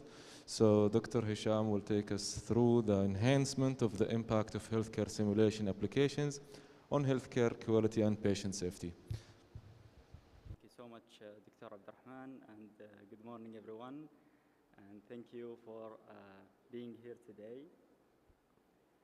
And hopefully you had a nice and exciting journey throughout the past 4 days that we all have learned from your experiences. So today I'm going to touch up on a few things that's related to healthcare quality when it comes to simulation tools that we have nowadays.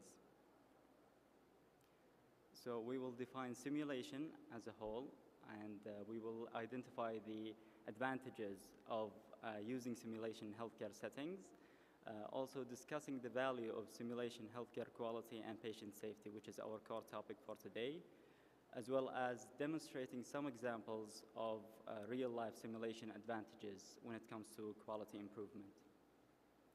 So this statement has led me to be more interested in healthcare quality. To err is human. So making errors is part of us as being human beings. So it's not bad if we did some mistakes, but when it affects people's lives, this is when it comes to improvement. And we need to focus on human care and train otherwhere than their bodies. So here simulation comes. So why would we use it in healthcare settings? So as my colleagues have mentioned, that simulation is a type of imitation or representation of something or an act that is done by a system or by someone. And in simulation, when it comes to healthcare, it's not limited to education. So most of the times, especially me, when I think about simulation, I think about educational practices when it comes to university and healthcare education institutions. But it actually extends to research field as well as assessing the physicians in all medical practices, as well as the healthcare system integration. This is what makes it a real-life situation that will help us get real-life outcomes. And all of them will lead us to facilitating better patient safety. So what types of simulation or levels of simulations that we have? We start with computer-based or VR that we have seen in the exhibition outside, where we use some devices and technologies to show how would you react to a certain situation if it was happening. So it imitates the environment and scenario of a real case or an action to be taken, as well as standardized participants and task trainers which are trained to deliver a certain outcome, as well as human patient simulators that Dr. Mona mentioned in the World Cup, that we have real patients, or actors who act as they are injured, that the physician or the student should take action to treat them. So in general, why does this work? Because as adults, studies have shown that we learn from constructive learning and experimental trials, as well as the adult learning, which will give us reflective practices. So what does this have to do with the healthcare quality? So first of all, it helps us in training, as we mentioned, as well as integrated with healthcare quality and improving and predicting risk that can happen, as well as nowadays we have reached that simulation is a key player in empowerment of quality improvement. So these are some advantages of using healthcare quality. First of all, and most importantly, it decreases the human error, as well as developing the decision-making skills.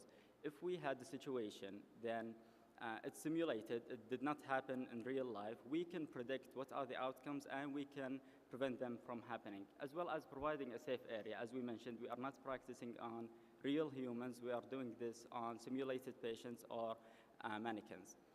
So it also facilitates access to various real-life cases. So for example, if we had a very rare disease that we only have a few cases around the world, but we would like those physicians to be trained to do it.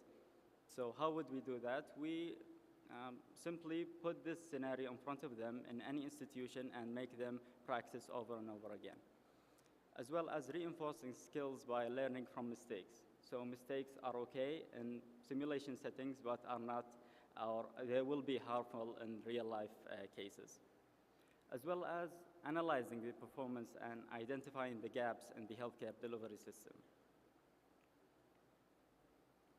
So this is an example of when it comes to quality improvement in real life. So simulation can be implemented in root cause analysis. Root cause analysis is a reactive approach when it comes to any event or incident in hospital setting, and then we can have a multidisciplinary team that can react and analyze the cause. And this is a famous diagram that you can see here. It's a Swiss cheese model, and it's commonly used in many practices, including healthcare quality. So if you can see that every slice represents a barrier, whether it's technology or advancements in the healthcare system, as well as the service provider or the physicians themselves. When the gaps or the holes align, this is when the patient harm will happen. So if we had this whole model simulated, then we can identify these gaps and prevent them from happening in real life.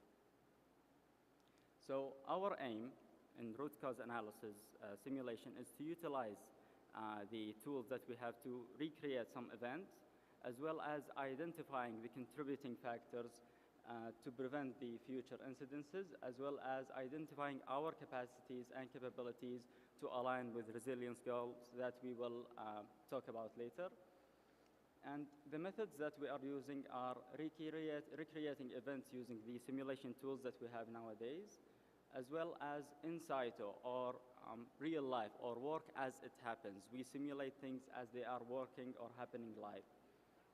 Also, we use embedded real-life patient vitals, so we don't just make up some numbers that can be inaccurate when it comes to real life. No, we use and utilize some patient information and have them integrated in the simulating system, as well as debriefing and talking to the team and communicating with them to understand the underlying causes to a certain event. This is another model that we use, which is failure mode and effect. So as we mentioned, root cause analysis is a reactive approach, something that happened, and we react accordingly. But FMEA, or failure mode and effect, is when we predict that something will break in a certain way, or a process that we have has some gaps that we are trying to identify. We have a meeting or a team that is specifically working on identifying these gaps before happening. So this is a proactive approach. And in this process, we identify and address the unintended consequences and threats. And we do this by tabletop simulation as well as high-fidelity simulation tools. High fidelity is when we have some tools that look very real. Like it's not just a doll that looks very fake. No, this is something that makes the participant feel that this is something real and happening in a healthcare hospital or healthcare setting. This is another model that, or a process that we have, which is PDSA, Plan, Do, and Study Act, and as well as the FIMIA and root cause analysis. All of them are used in many practices. So here in healthcare, we start by planning for any process, and then we implement this plan, and then we study the effects and how successful was it. And then we either complete this process or we act and modify the plan, and then we do it again. So you can see here that it's happening over and over again, and the system is learning from the data. So what if we use this in simulated setting that can help us do the whole chain without harming real-life patients? So in this process, we are aiming to test and refine the complex processes that happen in real life, as well as validating changes in problematic operations and identify the possible risks. And the method is to run in situ the PDSA, as well as providing realistic environments and conditions to simulate the real systems. So if we use simulation as quality improvement tool to help us build a strategy in our healthcare institution, we can utilize it in three main ways: by delivery of organizational goals and regulations, as well as innovate with parallel strategies in quality improvement and patient safety. And we can also build organizational structure for simulation collaboration with quality improvement departments. So a simulation can promote resilience. So resilience as a term, it refers to the ability to adjust the functional roles pre, during, or even after events or actions taken, and as well as sustaining the required operations under expected and accidental conditions. And it improves the adaptive capabilities and communication among the teams.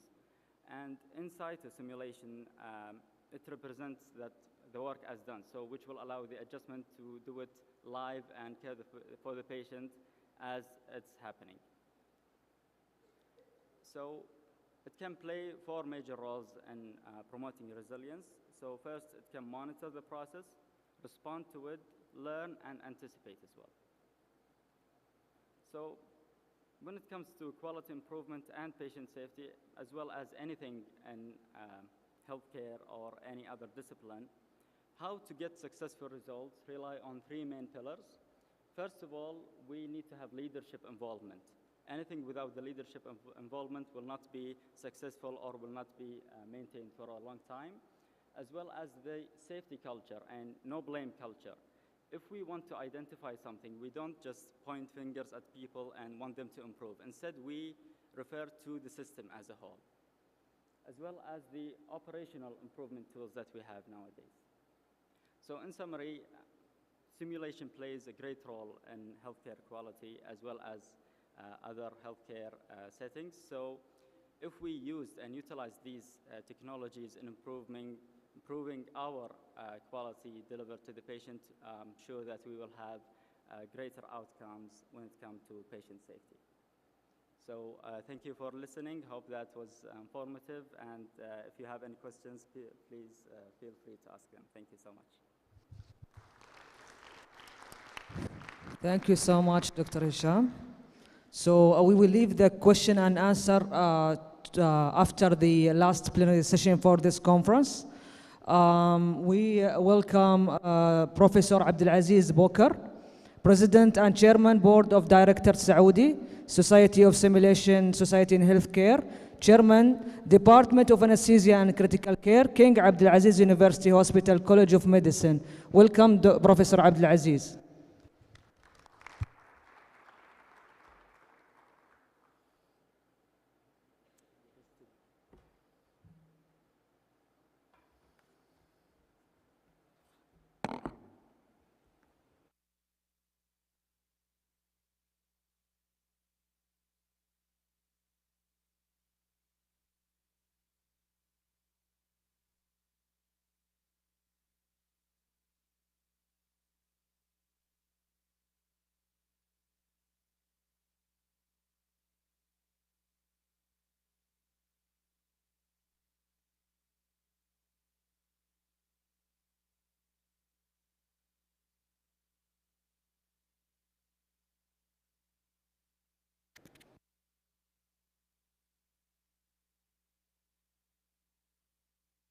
Bismillah ar-Rahman ar-Rahim, alhamdulillah, wa salatu ala rasulillah. Thank you very much for inviting me to be part of this again. It is actually an honor to present in front of this audience. I would like to start with a lot of thanks. Of course, being the last speaker has a lot of advantages. One of them is being everything is already covered, so now I could be myself, as Elaine said. And I always be myself, so I will take liberty in doing that. I would really like to thank the great, amazing organizing committee and scientific committee for the outstanding program they put. So everything in health simulation today is there. The establishment, the foundations, the way to go forward, and that will make my job much easier doing what I will be doing in the coming 40 minutes or so. Of course, special welcome and thank you for all of the local heroes, the makers and shakers who are in this 5 days. Who stay in a conference for 5 days? You know, who's ever stayed in a conference for 5 days? You guys. So I don't know whether you call that normal or not normal, but I think that's amazing because that will make a big difference. This is actually, if we want to say the future of simulation in Saudi Arabia, look at this. Who runs plenary for 5 days and still have audience to the last day? So we already have a lot of work done and a lot of results achieved. So thank you very much. Of course, the nice thing about the last plenary, as I said, all the topics covered. And the better news is that our future is as bright as it could be. Those are the objectives. Know what are the National Foundation of Standardized or Simulation-Based Education in Saudi Arabia. List the resources, cooperation existing nationally and internationally, and we've had many of those demonstrated. I'll be just capitalizing some of these. And the most important, how to go forward, applying individual, team, organizational improvement initiative, providing examples from, as Dr. Akoda said yesterday, we will provide it from our lens. I will quote that. Of course, I can't see the future. So I need a crystal ball, and I asked my mentor, Professor Nestel, and she said, there is a crystal ball here. So there is the Ministry of Health supporting this, and many organizations supporting this. So this is the future. I could see it there. Why it stopped rolling? It's rolling. So as long as we have the support and we have the power of people power, we will go forward. And this is, as the Crown Prince, Hafidullah, said, our aim, strength, is like twig. Twig is a very strong standing mountain chain in Saudi Arabia. And I think we will be as strong because there are a lot of foundation as strong as, in keeping with the Vision 2030, we have lots of things to go forward. So not to keep it very long, this is the conclusion of my talk. So this is the last slide.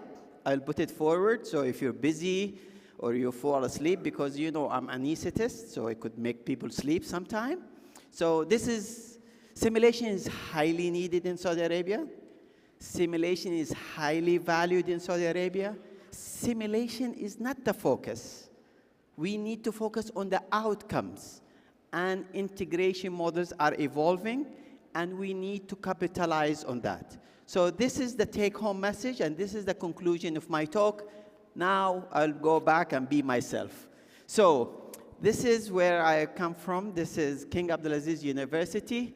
This is the hospital where I practice, King Abdulaziz University Hospital. By the way, this is my shot. It was free at night. I took that shot myself. This is the great department of anesthesia critical care at King Abdulaziz University, that I'm very proud to be one of them, and the one who provide a lot of support and aspiration. Many of the national and international events started with the great team in this team. Our university established in 1961, just 1 year before I was born. So now you know my age. Of course, this is the big advantages and shortage in Saudi Arabia. We have big deficits, according to all reports, on the demands and what's needed. The gaps in physician, nurses, between what we need in Saudi Arabia and what's the expected needed for the future. Big gap.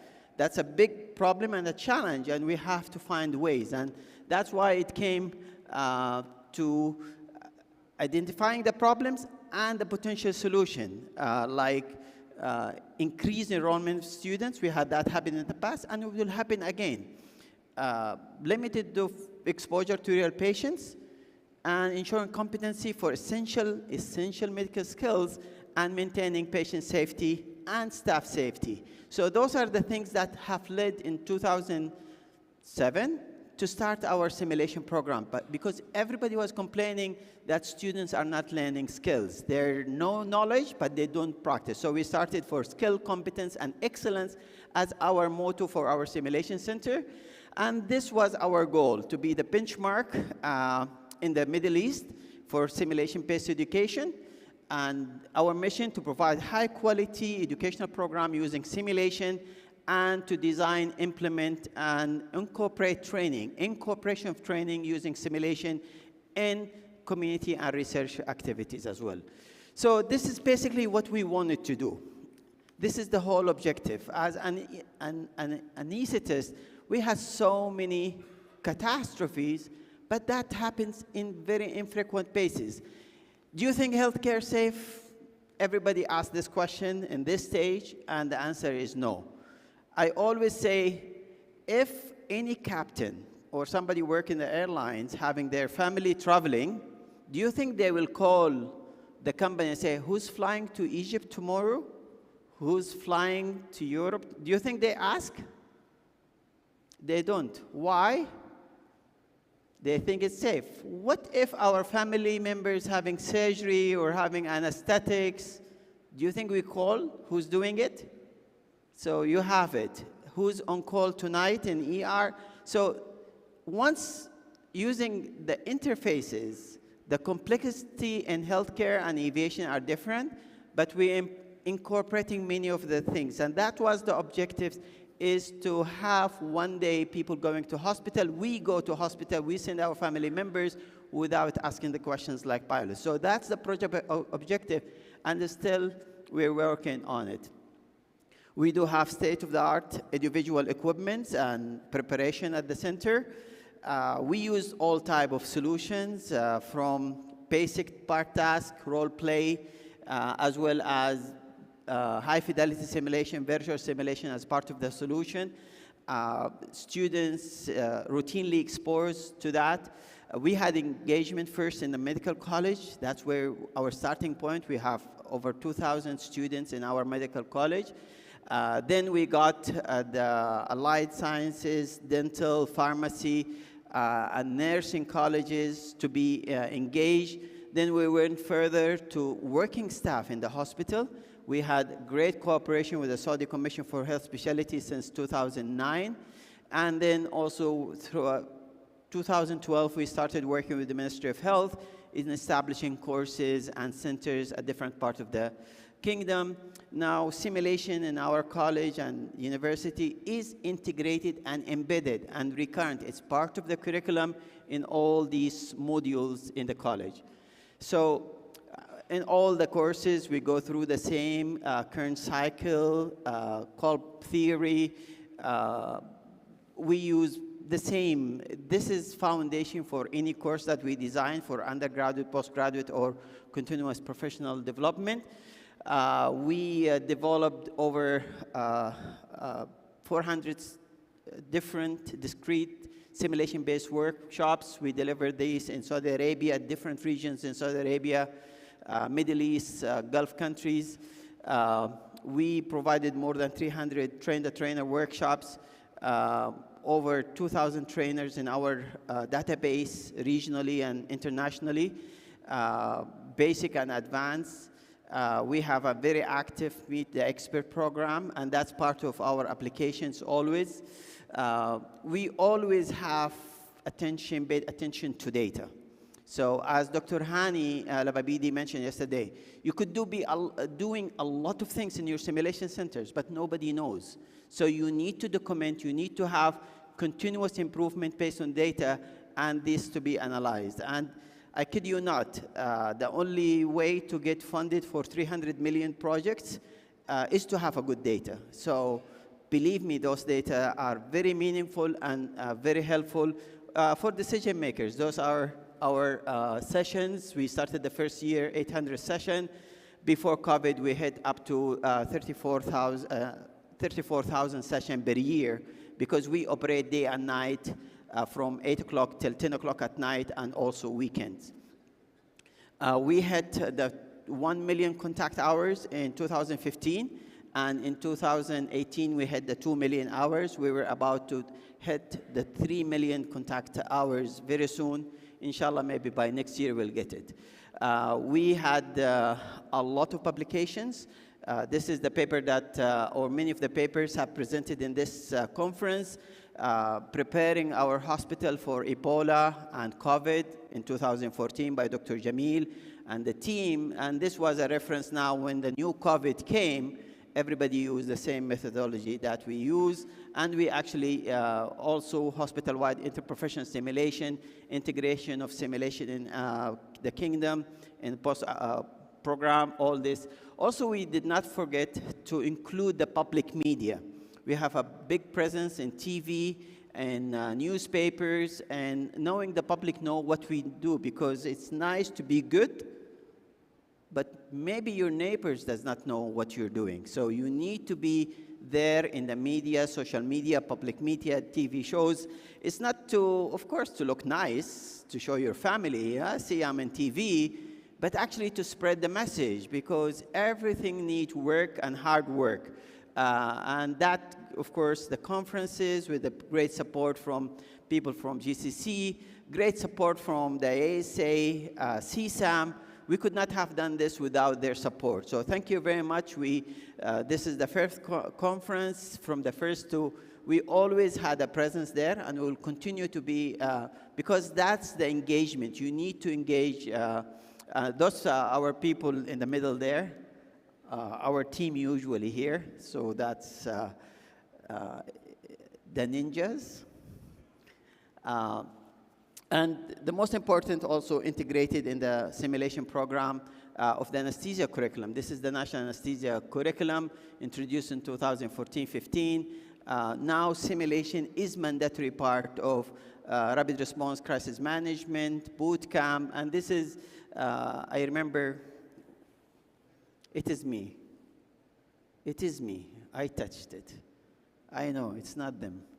So in 2012, we had only 120 positions in Saudi Arabia for residents. By 2018, increasing the number of training sites and also integrating simulation, it was safer to enroll more residents in the program. Dr. Osama now the chairman for the board, and I think we have 400, 500, and that was the trajectory. So by 400%, we increased the number of enrollment, and now we are sure that most of these residents, or all of them, will be competent by the time because they have enough clinical exposure as well as simulation part of their curriculum. They start with boot camp. We started this across the kingdom in Jeddah, Riyadh, and Dammam. We sent these equipments to every region that did not have them. In Dammam, they did not have it. So we send them from our simulation center to Dammam to make sure this is done in one hotel or any room in anywhere, just to make sure that residents will have exposure to every thing before they touch the patient. So the residents will come from medical school. They will go through crisis resource management. This is in a hotel. This is in Mashaa'ir, in Makkah al-Mukarramah, temporary hospital, and that's in our center. It's the same. It's the environment, the same. We've done it in Oman, in Dubai, in Najran, in Tabuk. It's the same setup. You cannot tell when people are engaged that they're doing this thing, and this has become recurrent training. And now we have trainers, technicians, technologists, know-how, checklists spread everywhere in places that we had the chance and the leverage to go there.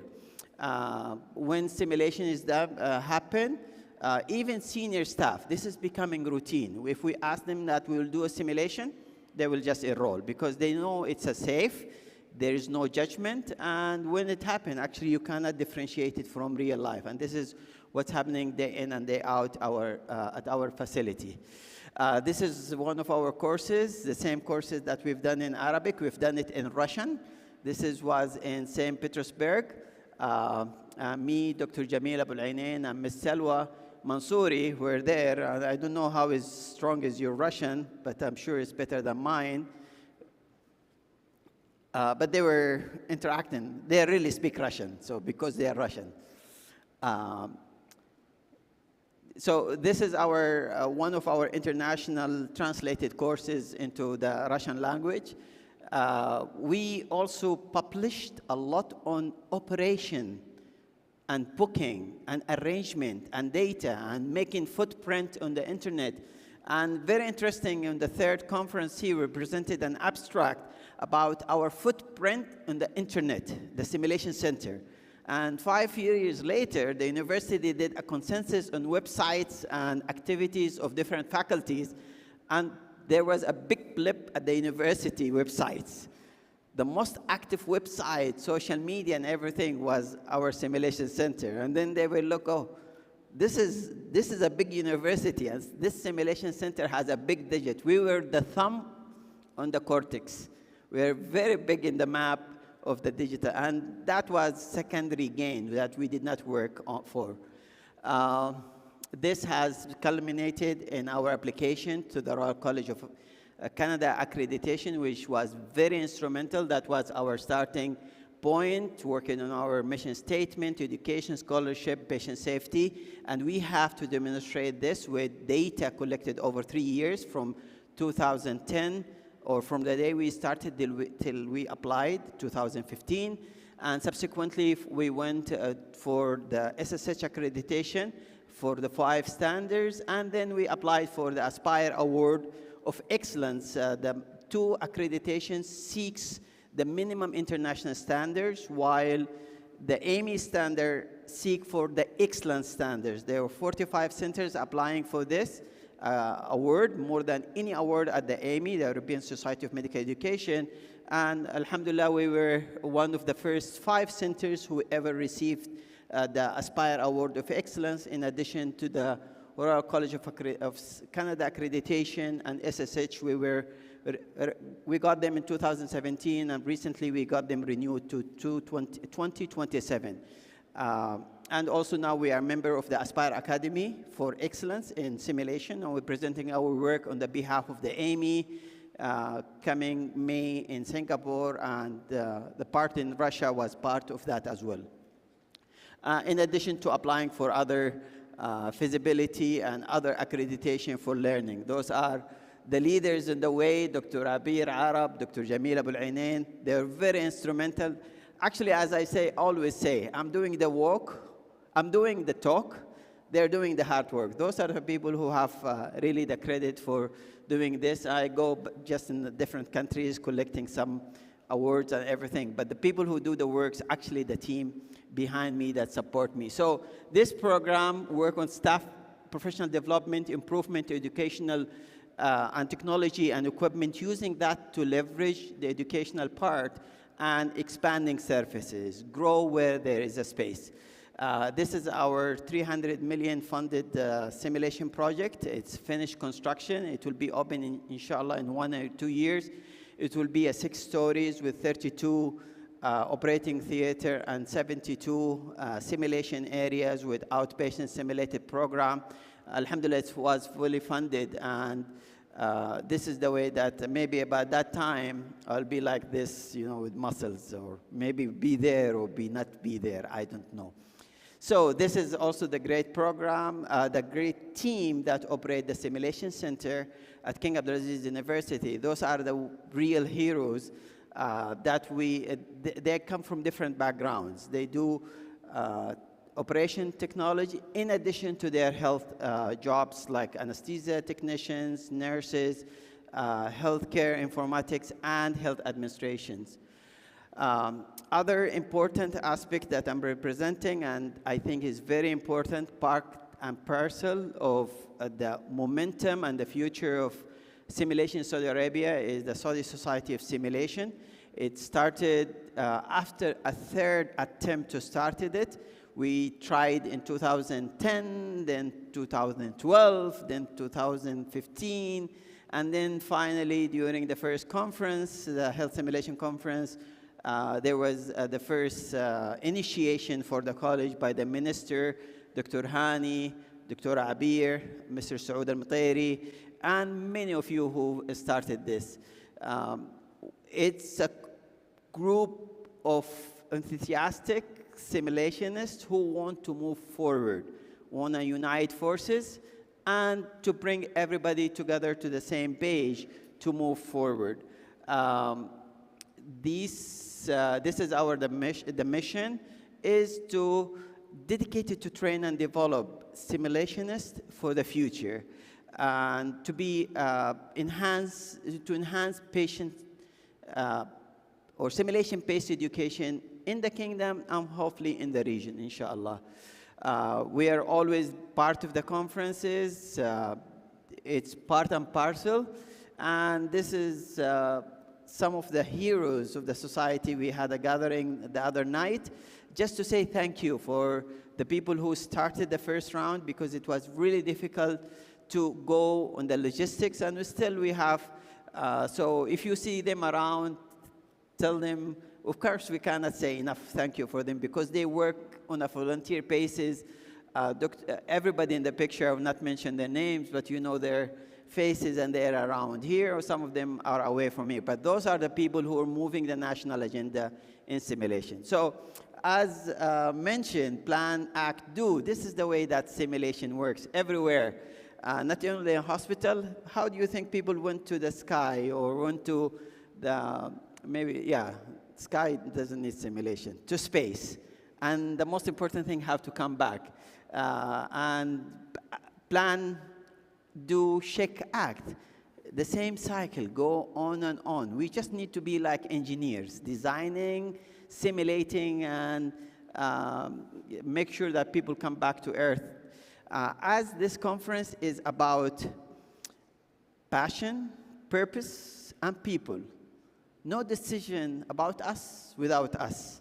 So I would just like to take 7 minutes or 10 minutes, or I don't mind the rest of the talk, to hear, to make everybody here in this room speak and tell us who they are, where they see the future. As we said, the future is in this room. So we'll do just quick polling, as Dr. Fadi gave me the inspiration to go ahead with my plan B, to use minty.com. So I made an account. I will send the fatura, invoice, to organizers. This is only for this conference. So please go to minty.com Menti.com, or you could use the code or you scan the barcode. Oh, there's heart coming. Oh, 13 hearts. Are those people signing in or they really like it? I'll take it as they like it. Okay? It's a love. It's heart. Okay? So how many people we got? There is a counter there. 90, 10, 14, 16. Come on, I think we could do more. 112? Okay? Great. So many questions that were asked during this conference, and I think many questions that will come after this conference need answers. So I will put these things to you, and I will happily pass this information to the organizers, to the scientific committee, to make use for it in the future. So be part of the future, because you are the future. So ready? Should we move on to the first slide? So anytime the instruction is on top. So, what is your country of practice? You had the question?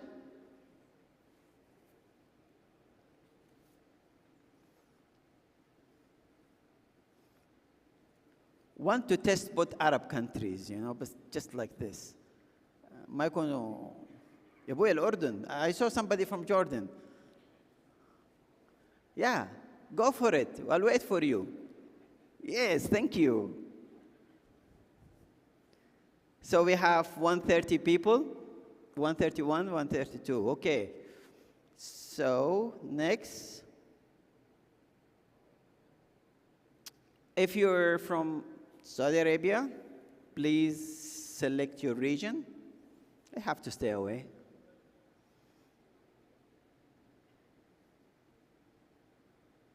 Nobody beat the Central, of course. Central are Central. We're just now talking about the second place. Okay, Eastern.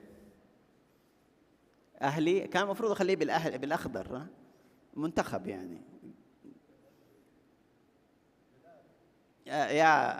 This is Al Hilal team, the most famous Riyadh Central.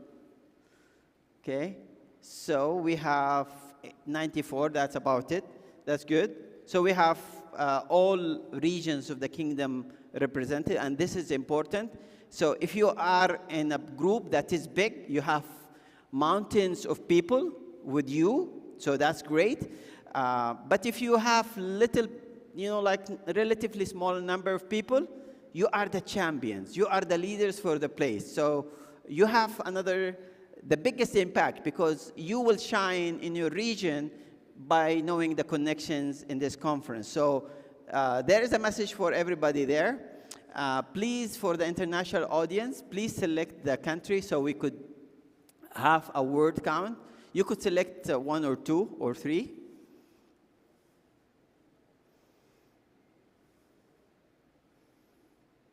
I wish they had an option of going with maps, you know, like تولع اللمبة هنا. So the light will shine here or there, but what is country 1? It's Saudi Arabia, sir? Goes without saying. Okay, great. We have 28, 30. That will mount to 140 that we have. Okay, so we have, as you could see, KSA forever. Yes, salam. Ishal, Saudi. This is, I don't know how you read the question, but you're populating the data. So backgrounds, who's here? Medical doctor, nursing, pharmacy. I'm counting, I put my money on nursing, because nursing has been in our data, my experience, really the leading force. Regionally, internationally, I think nursing, if I have a vote, I'll go for nursing. If I'm a doctor, also I'll vote with nursing. Not only my daughter is a nurse, but I think they are really the shaker. Of course, everybody matters. And as we see adaptation by respiratory therapy in our center and regionally, it's really growing. And Great. So we have 123. That's about right. So we have, of course, many people might have different affiliation or professional others. Okay. We need help with nursing. Okay. So after your attendance of this conference, what do you think the biggest potential for growth in the kingdom for simulation-based education or simulation in Saudi? Is it undergraduate, postgraduate, military, community?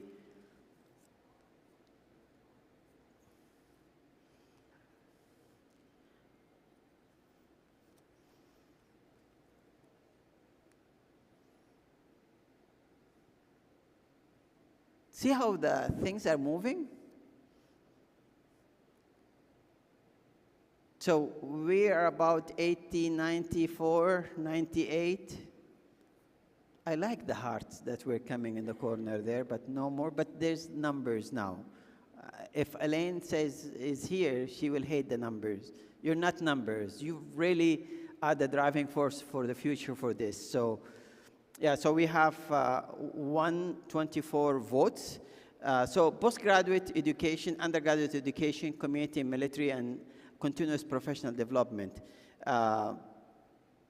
This is the forecast but one thing, and I want to caution you, most of the money and the funding is from undergraduate teaching. So even if you aim for postgraduate or other things, from my experience, go for the undergraduates, because there, and I'll show you evidence. I can't show you all the correspondence that I have, but I'll show you the key evidence. Undergraduate education in Saudi Arabia has a lot of funding, and you could use that funding, leverage it for other activities. So, and that's the beauty of simulation. When you make the case to decision makers, you could make, so that's another dimension of growth. Where do you think simulation-based education growth will be in these domains? Quality safety, teaching assessment, system design, military, or community?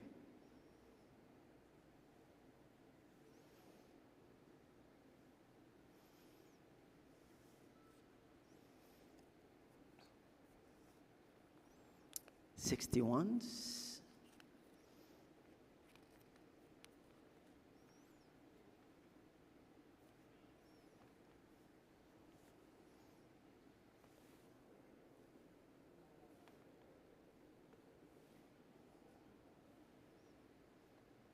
Okay, so quality and safety, teaching and assessment, system design, military, and community. So if you attend this conference, see how much military, National Guard, Ministry of Health, Ministry of Interior coming on the board.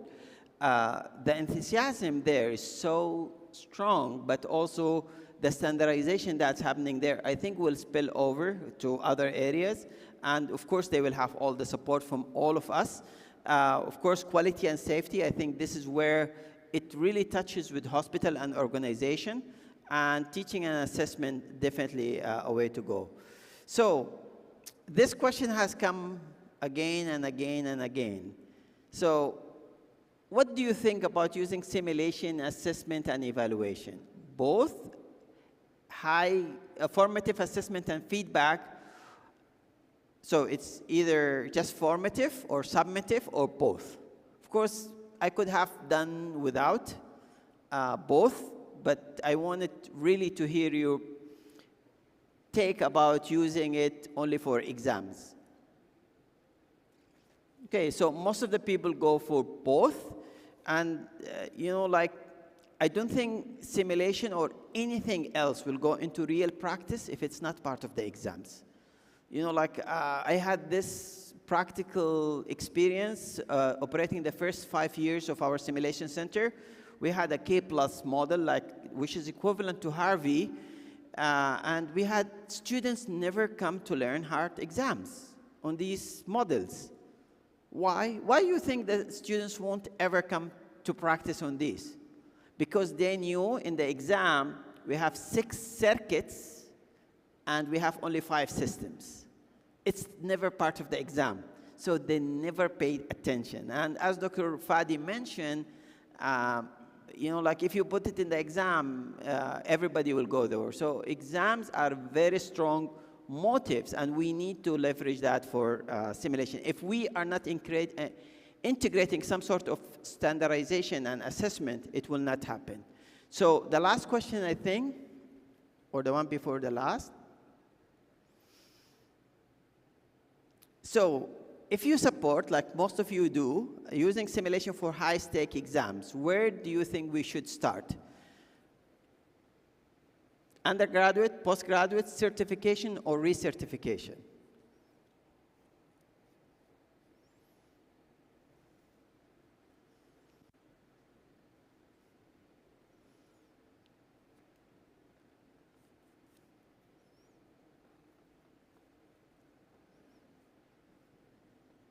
Okay, because you know in aviation they use it, if we use aviation as a standard for us, they use it across for the fall of them. During preparation, on graduation, on certification, or recertification throughout the life cycle. And this is a very strong inclination here from you about these. Who should use simulation or teach with simulation? Everybody, or only with attending courses, or only after certification? Because is simulation like just doing the dance of Arda yani, or a dance? Or is something sophisticated like flying a plane? Because this is very important if we want to be inclusive or exclusive.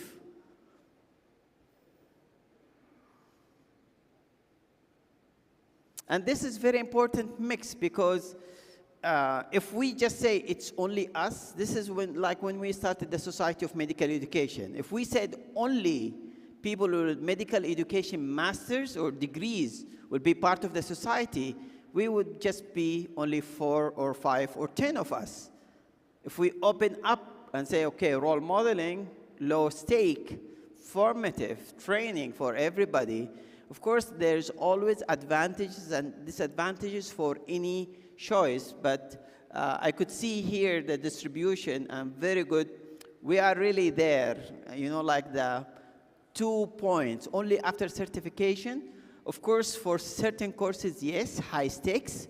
And I think for general, everybody, or all teachers, like in life, they use simulation one way or the other for, so. What do you think the priorities in the next 5 years? Is it center accreditation, sim staff certification, sim courses standardization, or sim TOT courses standardization?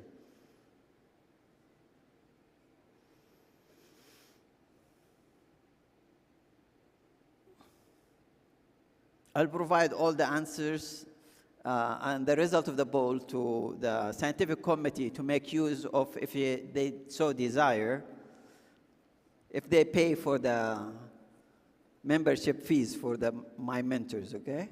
The program for 1 year. You will have the data for free. It's like when they call you and, you know, like you pay a first class ticket and they said, this meal is free. No, it's not free. If I'm in economy, you would not pay me. You will not bring me this meal. So SIMS courses standardization, and I know Dr. Shadi and the colleagues working with the Saudi Commission for Health Specialty introducing a great resource for this, and we are waiting for that to happen. Center accreditation, as Dr. Hani and his great team worked on, it's ready, and inshallah it will see light soon. SIM staff certification and SIM courses introduction in general is going on, and we will continue to do that and support that. So I think that's the next slide. Okay, so thank you very much. I will go back to my presentation and conclude in the coming 5 minutes. So we all agree that integration is very important, integrated in every program. If you're a community hospital, teaching hospital program, just integrated. This is the in Arabic. This is a document from Dean's Committee that I might be working for and operate in the coming few months. This is the COVID guidelines, and very clearly I was part of the committee, and everybody there introduced and put these fundamentals, use of simulation, part of the Dean's recommendations for integrating simulation, all types. This has been adopted. It was introduced by our college, then the group of medical colleges in the kingdom, the deans, then approved by the council, and then, as you could say, this is already endorsed by the Ministry of Education as the way to go forward, incorporating all type of simulation into undergraduate teaching in medicine, and then the same has been replicated in other colleges. Of course, this is the example I talked about. Of course, a lot of people worked on this, and now simulation is part of the anesthesia program and many other programs at the Saudi, at the post-standardization. I think we really, as professionals, have to come together to make it standardized, because it's great for innovation, but there is no such thing as a professionalism without commitment to evaluation. If it's not in the exam, it is not important. If we're not assessing it, don't tell me simulation is the greatest thing in life. If it's not in the exam, if it's not in the certification, no impact. As we say here, خلي يولي اللي بعده. Next. People will just pass it. So we really have to press both. If it's not in the part of the exam, people will not pay attention. I was talking to Elaine, you know, like the SWAN. I like the SWAN model that she talked about. Everybody have to behave like head up, confident. They are consultants or physicians. They could do everything. But their weaknesses, they have to display. Nobody will come to your courses as a consultant unless there is some not forcing, inspiration and strategy. My friend and our friend Chuck Posner, when he said, oh, inspiration is not enough. I think we need inspiration and we need strategy. So we have to work the fine line between the two. Impact and outcomes, because everybody, as also Chuck says in his talk, it's very easy to get the money, to get the mannequins and get the space. Everybody will need results, the impact, the outcomes. I'm keeping the time. I have 4 minutes. Oh, you didn't. I will keep ahead of time, inshallah. Come on. I will not put you asleep. I'm not even trying. So keep an eye on outcomes, because when I started 2008, I had so many other failed projects. And failed projects because of lack of data. So from day one, I walked into the empty floor that converted into simulation center. I said, somebody will come to ask me what's the outcome of this center. And Maktab Kafa'at al-Infaq, few months ago, was on me with us to stop all the project. We have to prove with data what we've done, and we had to produce all these reports that we created all the time. We always had created reports with 42 KPI to make sure that people have access and to prove that we are using it for both genders. We could test, as Dr. Hani said, you know, if there is a drop, what's the reason for the drop, okay? There's curriculum change, director change. We always, I will not take you, these chairs are very nice to sit in, but they stop. So the orange is the postgraduate. Most of our work is undergraduate because most of our funding coming from undergraduate. We teach all from high school, undergraduate, first, second, all years, third year residents, postgraduates, all level, practicing. You cannot see the key, it's behind the chairs, but trust me, it says allied health community, doctor, faculty, educator, interdisciplinary nursing. The good thing about this data, all these data are present in our website in a live dashboard. So everybody, we wanted to be the benchmark. These benchmarks for the last 13 years, it's in our website. You go to Clinical Skills Simulation Center at King Abdulaziz University, you will find it. Just go to So selective or not selective, I think you have both way. Find champions, look for people with problems, because those people who complain usually have evidence. So if you have a bad evidence of outcomes, look for problems. Anybody who screams in your hospital or faculty, go take his pain, as mentioned by the patient safety speaker, and work on it. Make sure if simulation is the best way, and then apply. Work with students and learners. Our students and learners are the most important advocate for us. Many of the graduates of our program are now on the faculty on this stage, or have been in this stage and other stages. Staffing, profit, non-profit, early, I always give a full workshops about every one of these are very tricky. Faculty incentive, do you pay people or don't? All of these things are topics on themselves, but you have to address. So you need to work on individuals, teams, and organizational level. Of course, always make sure that you have an outcome clear. This is an example of last in situ. This actually was demanded. If you just see some of the video, this is placenta accreta in a baby with complete airway obstruction. So if you deliver the baby and take the uterus, the baby will die. If you keep the baby and do this intubation for a long time, the mother will bleed to death.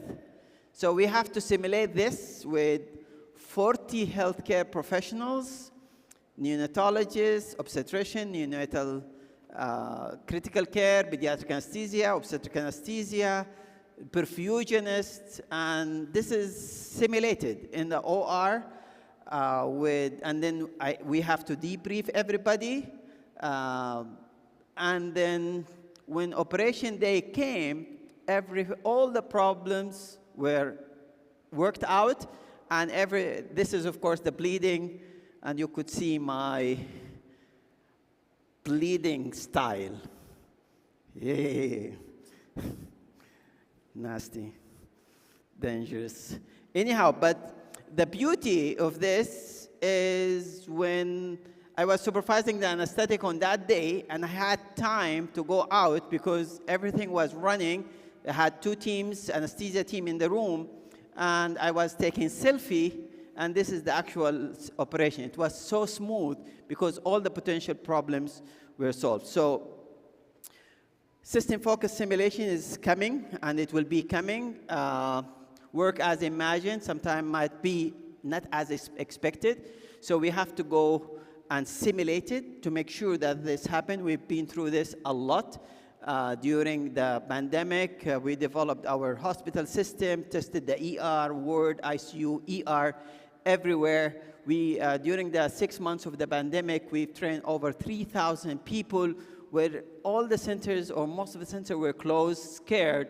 Our center was operational. We trained everybody. We had 0 mortality in our staff. None of the people who eventually died from COVID in our staff were trained in our center. And we are publishing this like every other place. I had the pleasure to lead an international researcher who published our collective experience about using in situ training for COVID. Of course, this paper is a landmark and lessons learned from COVID. And I think it's a great opportunity for us in Saudi Arabia and internationally that simulation was used for education and for system design. And now I think it will continue in the future. If one thing not to do in Saudi Arabia is not to go into different directions, because this is, as we mentioned always, we need to be role models. So if we do the hard work and everybody going into different direction, this is one thing not to do. Not to go, we need to unite efforts. Of course, we need innovations, but we need to work together. So to summarize, I just worked hard in this simple slide. We need the 3 ICUs. Integration, innovation, initiatives. We need cooperation, coordination, certification, and accreditations. And we need utilization of data, uniformity of practices, and uniting teams, IPE, multidisciplinary teams. So if you want to remember one thing is that 3 ICUs, you could take a picture, and I hope a recording of this. So these are the objectives. Now you know what are the foundation. the resources that are present in Saudi and how to plan your team, individual, organization improvement projects. We aim for twig and very high and strong and founded. And I think many people will come and look at our experiences in Saudi Arabia to be a role model. With the leadership of Ministry of Health and other ministries, we will lead the way, inshallah. This is my conclusion. Simulation is highly needed, highly valued. Is not the focus. The outcomes are the focus, and we need to work on our integration models. Again, thank you for my team at King Abdulaziz University, the team at the Simulation Center that helped me do everything, and the great team of the Society of Simulation in Healthcare in Saudi Arabia for making all these great efforts. And thank you all for listening. I don't know what about you guys. It's already 12 o'clock. Shukran. Thank you so much, Prof. Bokar. For the time's sake, we allow one or two questions from the audience for Prof. Bokar, Dr. Muna, and Dr. Hisham. Please come forward if anyone wants to ask a question.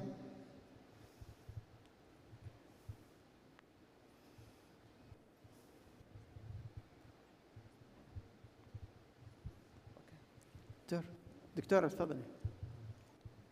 على الأقل إذا ما أخذوا صور ناخذ، إذا ما أخذوا أسئلة ناخذ صور مع بعض.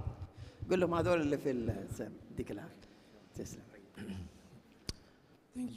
Excuse me, sorry. Thank you, Dr. Bokar, for your talk today and all the work that you've done in Saudi for simulation. It's remarkable to see the many years of hard work. It's remarkable.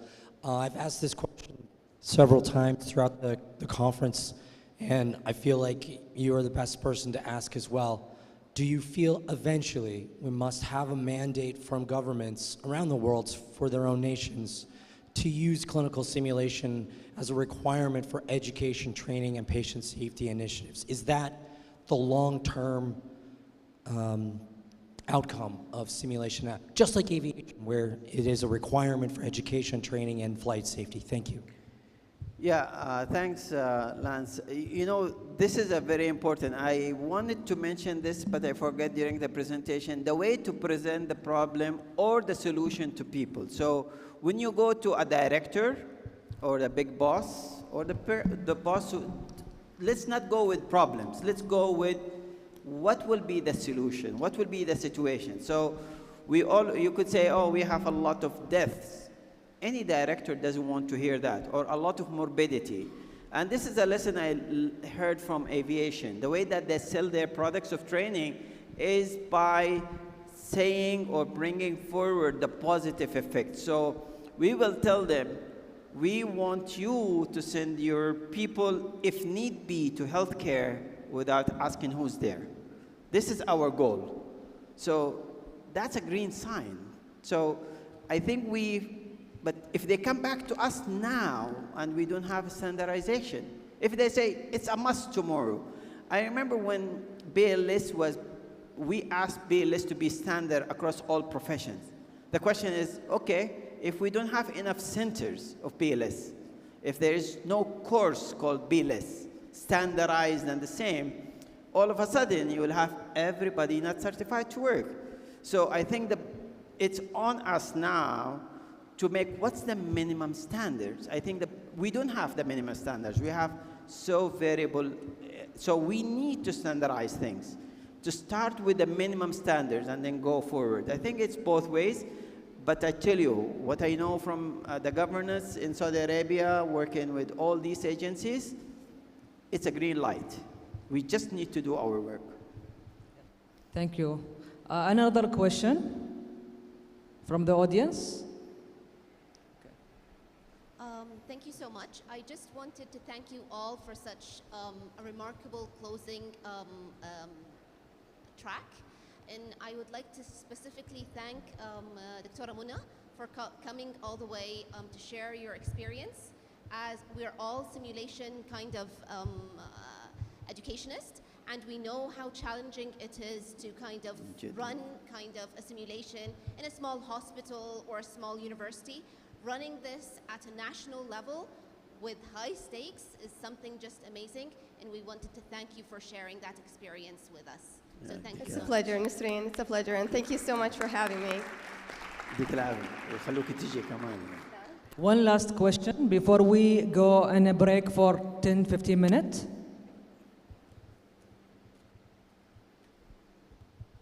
Thank you very much. Thank you to all the speakers. And I'd just like to ask a question of Dr. Mona.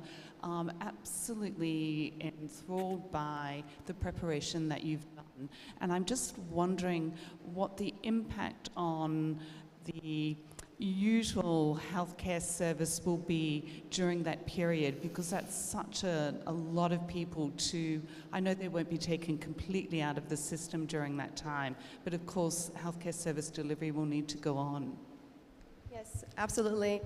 So it has been stretched, the resources, and especially that we're talking about a small country with a small health system providing for another 2 million to be coming in. So that we're just basically doubling our population end of this month. But we had a lot of locums come in the system from abroad, from different Arabic countries and the Western countries as well. So they're participating. The majority of the locums are coming in to do the paramedic job. So that's the 3,000 that we are looking. Half of them probably were recruited from overseas.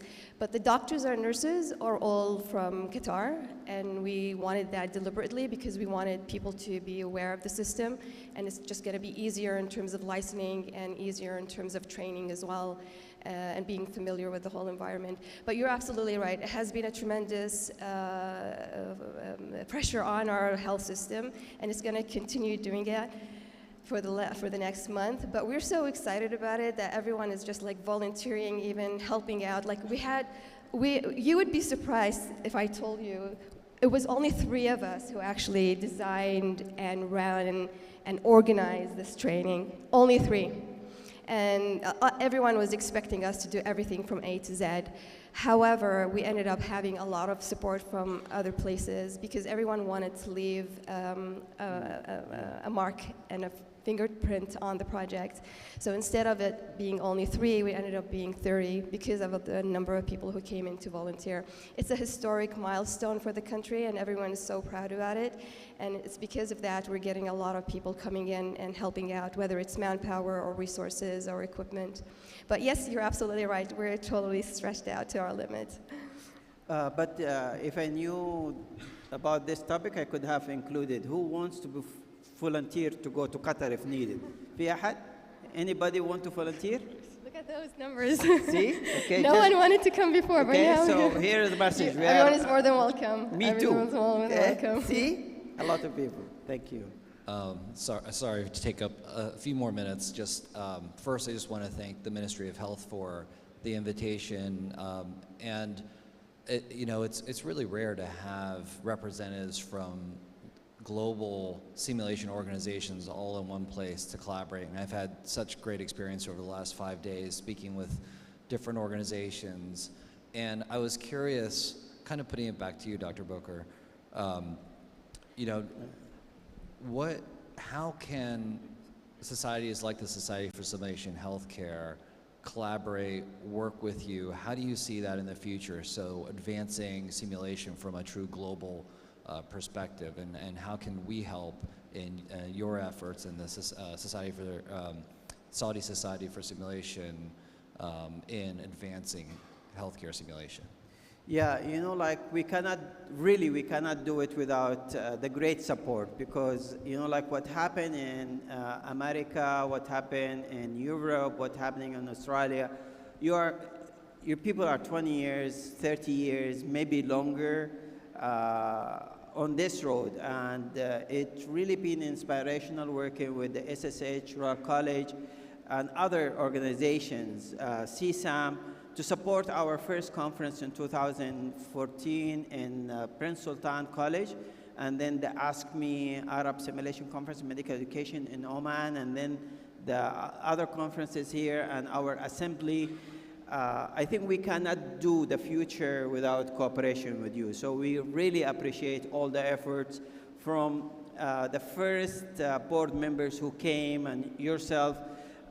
We really have great interactions, and we always, I think it will be, we always thought of having a chapter here, But having a chapter for the society, of international society here, will limit our movement. So I've talked to the previous presidents, and then the decision was we will have our own. Of course, we have an issue with signing memorandum of understanding, but I always tell that we could have a lot of agreements signed and nothing happening in the ground. Look at this, what we have. Not a single event for the society or for simulation in the Middle East or in Saudi Arabia, the SSH and the CSAM and the other organization has not. So without even a paper, you know, the paper is a paper, but actually what matters is these results. So we will continue to cooperate. Myself as an outgoing president, I'm sure ongoing board of directors, we will keep the same connections, the same what happened with this conference. Doesn't matter who are people in the front, in the middle, or in the back, we are all in the same boat. So thank you very much. Please convey our appreciation for the board of directors, and we will keep always in touch. I'm sure the people running this or the society in the future will keep these connections as strong and maybe stronger. Thank you so much, Professor Bokar. Thank you so much for our distinguished speaker, Dr. Muna and Dr. Hisham. Thank you so much. And we conclude our sessions for the conference. We have 15 minutes break till our grand final ceremony, closing ceremony for this conference. There will be announcement of competition winners, a group picture, and the closing ceremony. You can have a break now, maybe a cup of coffee or tea. We'll come back in 15 minutes sharp. Thank you.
تست.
بسم الله الرحمن الرحيم. السلام عليكم ورحمة الله وبركاته. على مدى 5 أيام والمحاكاة الصحية إلى أبعد مدى. على مدى 5 أيام استقبلكم المؤتمر السعودي الخامس للمحاكاة الصحية 2022 بشغف. يستهدف عقولكم النيرة من خلال محتوى علمي معد من قبل نخبة من أبرز المختصين في المحاكاة الصحية، بالمشاركة العديد من الجهات الأكاديمية الدولية. برنامج علمي يحتوي على العديد من المحاضرات العلمية والجلسات الحوارية وورش العمل العلمية المتنوعة. قدمه أكثر من 50 متحدث دولي ومحلي.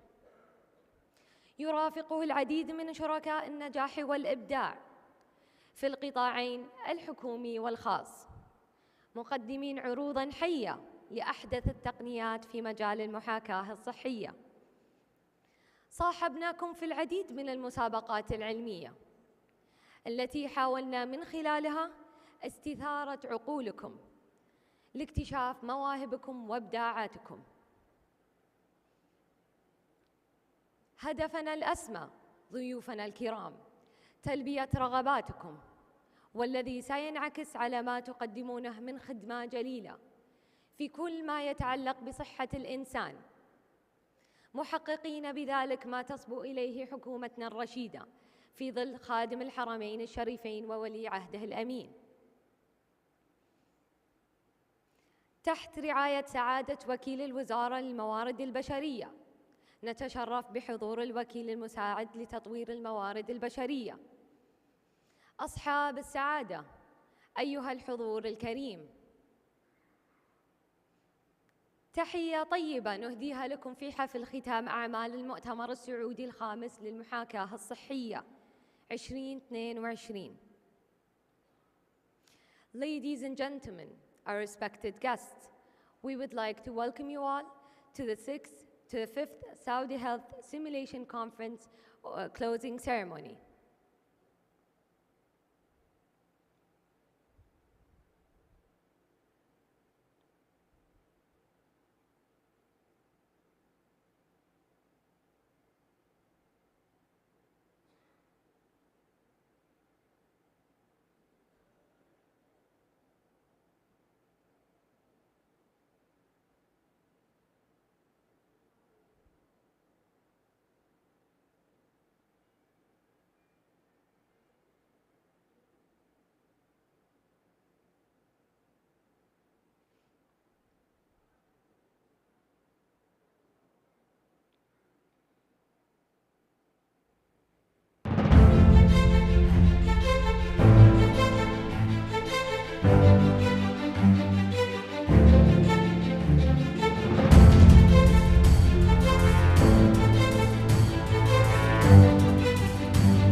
حياكم الله ضيوف هذا المؤتمر، حياكم الله معالي الوزير، حيا الله أيضا القادمون من كل مكان. أهلا بضيوف المؤتمر، العلماء المتخصصين الدارسين في مجالات المحاكاة الصحية.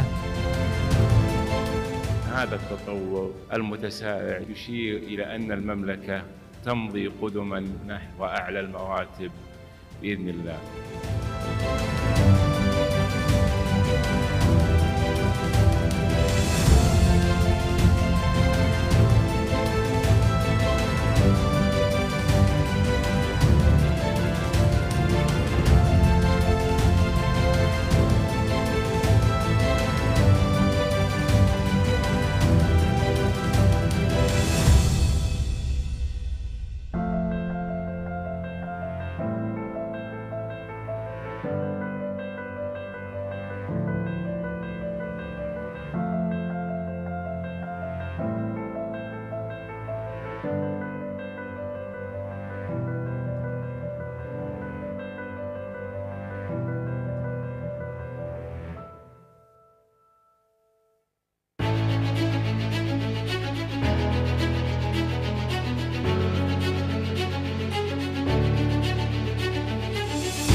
أما الآن ضيوفنا الكرام، كلمة لسعادة رئيس اللجنة المنظمة للمؤتمر الأستاذ أحمد بن حمد الفهيد.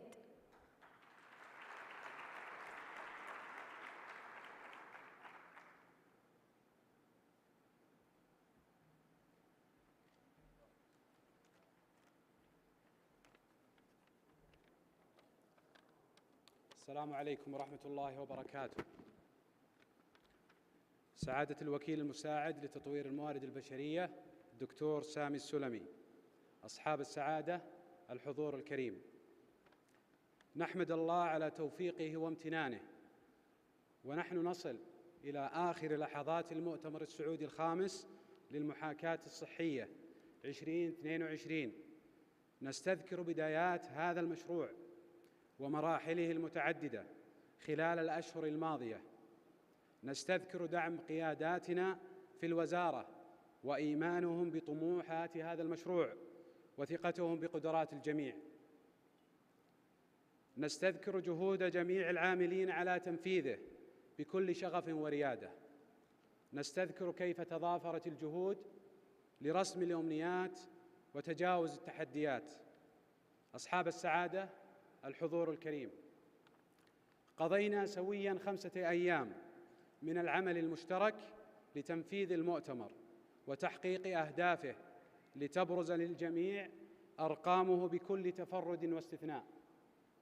15 جلسة حوارية، 40 ورشة عمل، والعديد من المحاضرات والمسارات المتخصصة والمسابقات العلمية، وبرنامج معتمد ب168 ساعة تعليم طبي مستمر. نثق أن هذا المؤتمر الثري سيكون أيقونة وبوصلة للمؤتمرات الأخرى التي تطلع للنجاح والريادة. أصحاب السعادة، الحضور الكريم، في هذه المناسبة لا يسعني إلا أن أشكر جميع زملائي المنظمين والمنفذين في الجانب اللوجستي والعلمي. ونتقدم أيضاً بالشكر الجزيل لجميع شركائنا من الجهات الحكومية والخاصة داخل المملكة وخارجها، ولجميع المختصين المشاركين محلياً ودولياً ممن ساهموا في تعميق أثر هذا المؤتمر.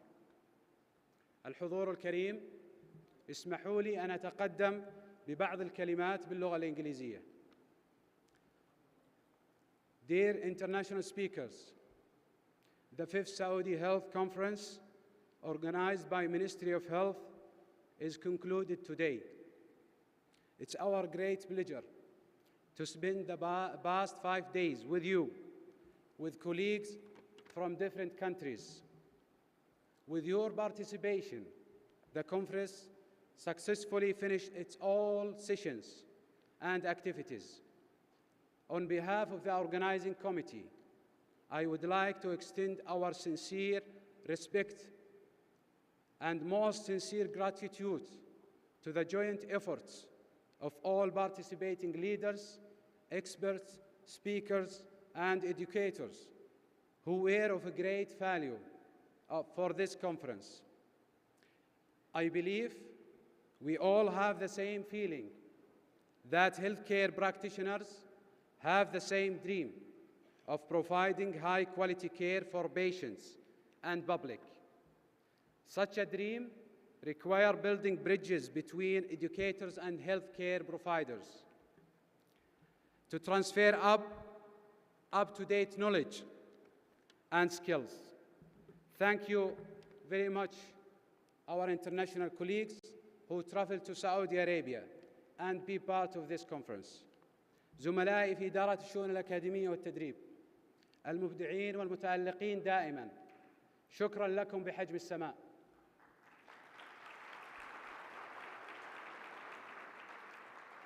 شكراً لجهودكم، شكراً لسهركم حتى ظهر هذا المنتج كما يليق بكم.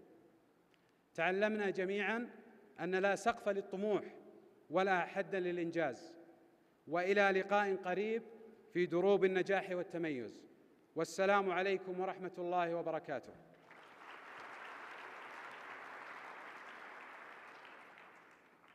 اسمحوا لي في هذه المناسبة ومن باب من لا يشكر الناس لا يشكر الله، أنا أتقدم بالشكر الجزيل لجميع العاملين على هذا المؤتمر منذ نسخته الأولى، ممن ساهموا في وصول هذا المؤتمر إلى هذه المرحلة، ونحن نكمل المسيرة نتذكرهم ونأمل من الجميع ألا ينسى جهودهم الماضية. أتشرف شخصياً وجميع زملائي بتقديم الشكر الجزيل لسعادة الأستاذ سعود بن بدر مطيري رئيس اللجنة المنظمة في المؤتمرات السابقة،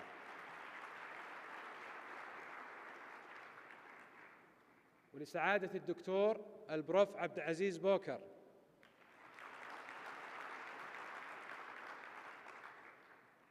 ولجميع من ساهموا في وصول هذا المنتج إلى هذا المستوى، وإلى أمل إن شاء الله أن يتطور أكثر وأكثر.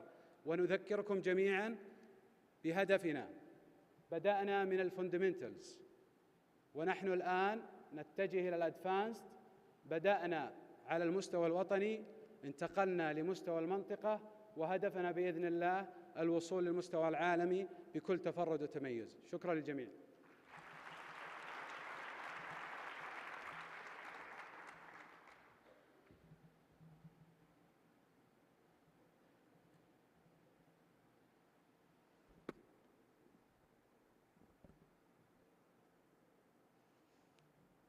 أما الآن ضيوفنا الأعزاء مع تكريم الفائزين في المسابقات المصاحبة. وأولى المسابقات مسابقة الهاكاثون في مجال المحاكاة الصحية.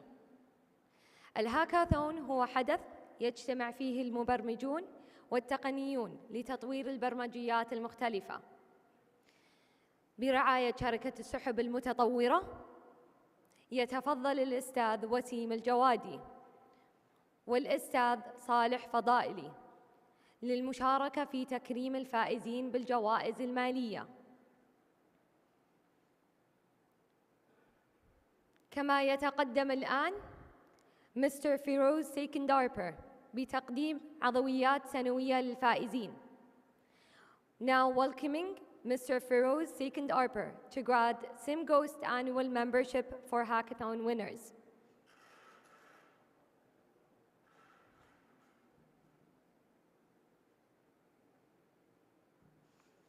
المركز الأول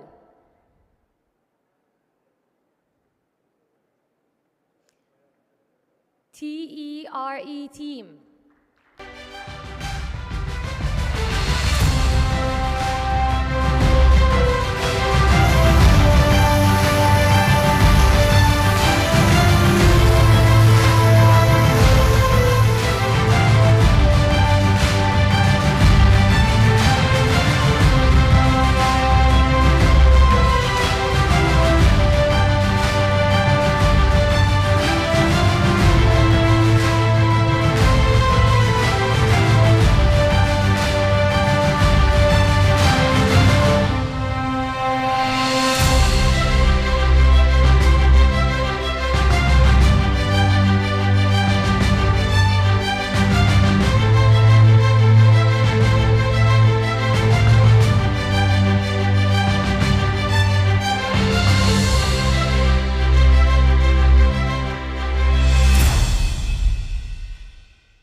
أما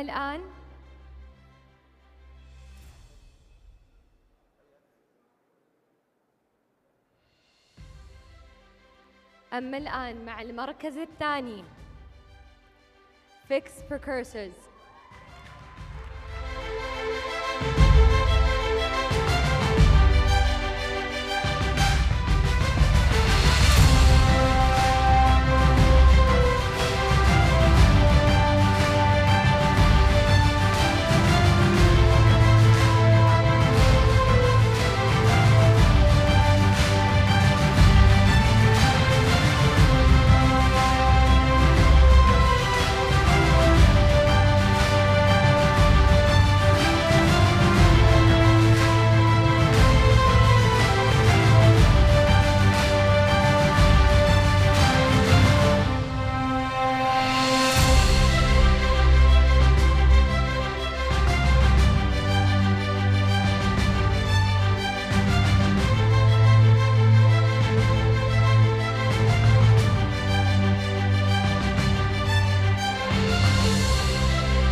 أما الآن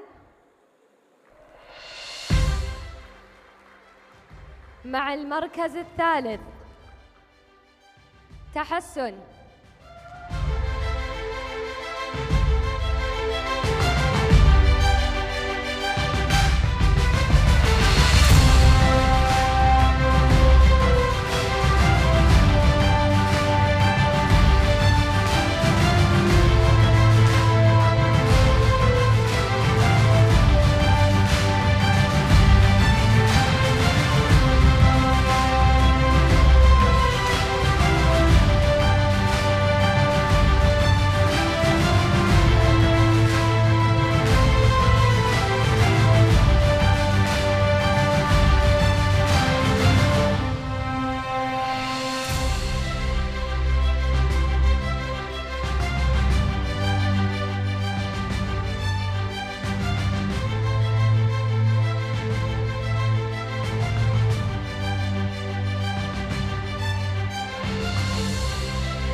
يعتبر البحث العلمي أهم أداة لمعرفة حقائق الكون والإنسان والحياة، ويتيح البحث العلمي للباحث الاعتماد على نفسه في اكتساب المعلومات، كما أنه يسمح للباحث الاطلاع على مختلف المناهج واختيار الأفضل منها، ويجعل من الباحث شخصية مختلفة من حيث التفكير والسلوك والانضباط والحركة.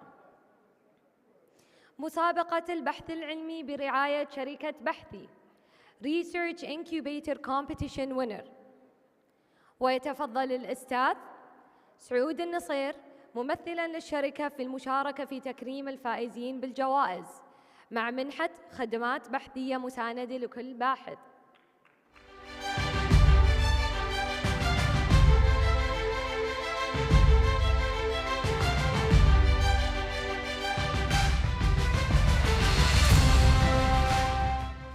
المركز الأول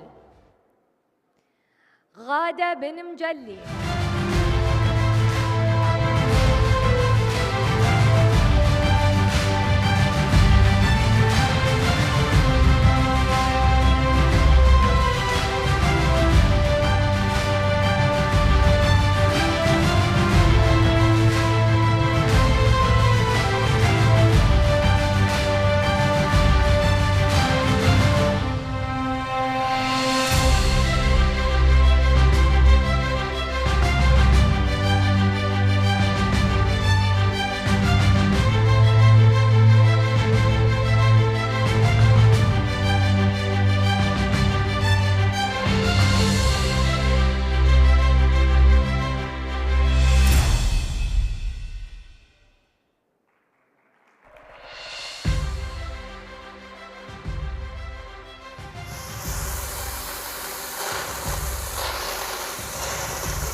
في الحزيم.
المحاكاة الصحية عمل فني لقولبة الجروح والإصابات ويساهم في محاكاة الواقع.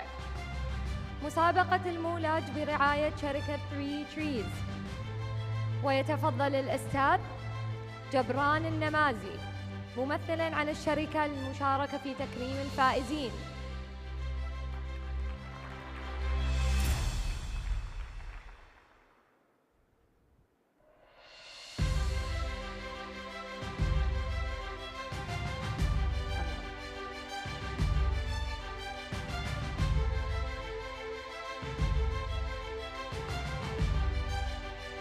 المركز الأول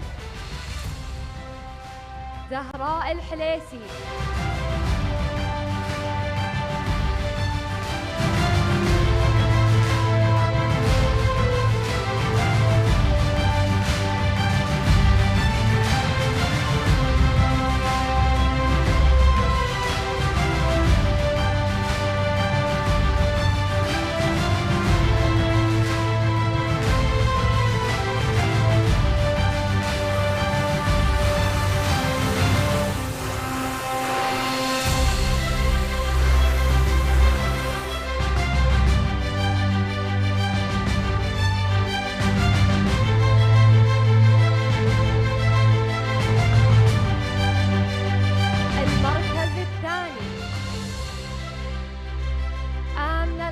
الإعلامي.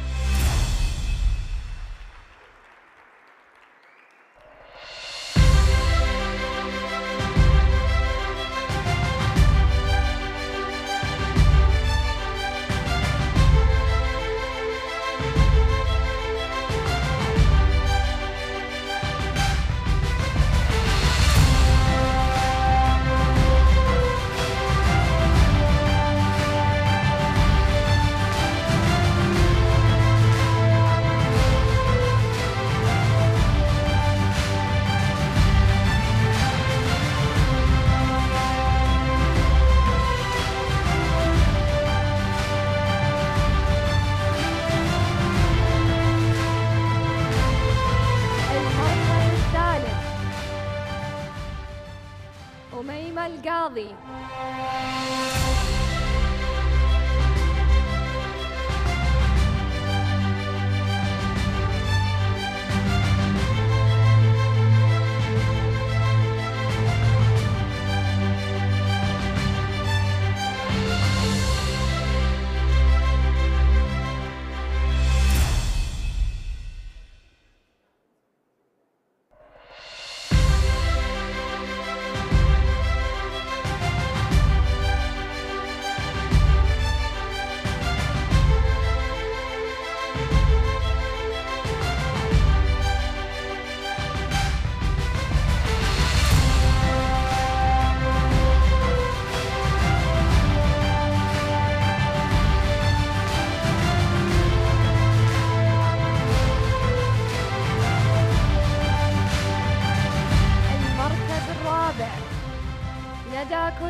لكل منا قصة، والأجمل قصص النجاح المبدعين والموهوبين التي تترك أثراً مشجعاً ومحفزاً للمزيد من الإبداع والوصول إلى القمة.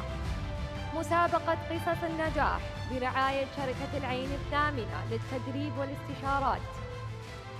ويتفضل الأستاذ شعيب القرني ممثلاً عن الشركة للمشاركة في تكريم الفائزين.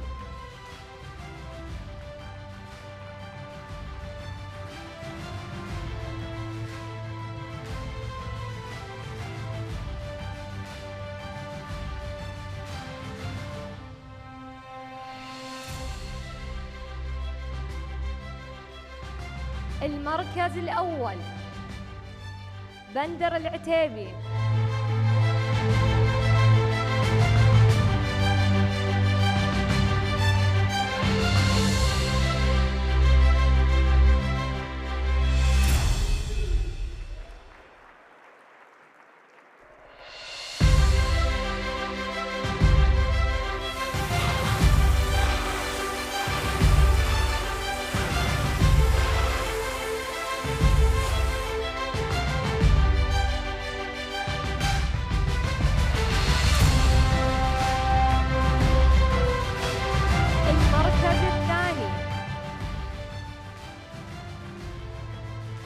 إبراهيم الباردي.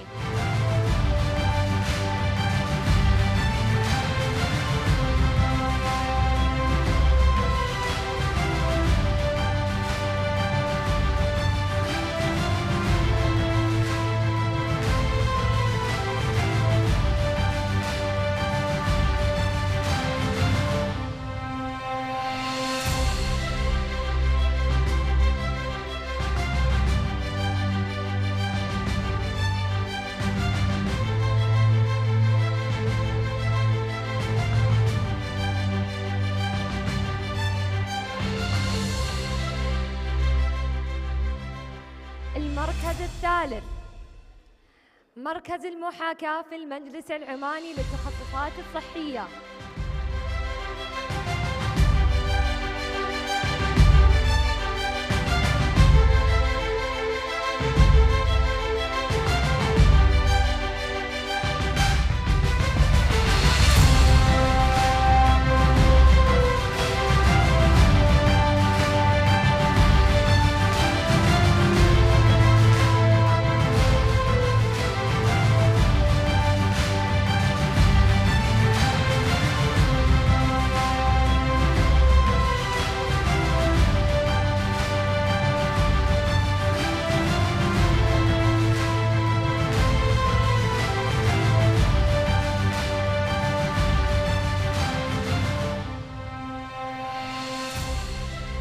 المركز الرابع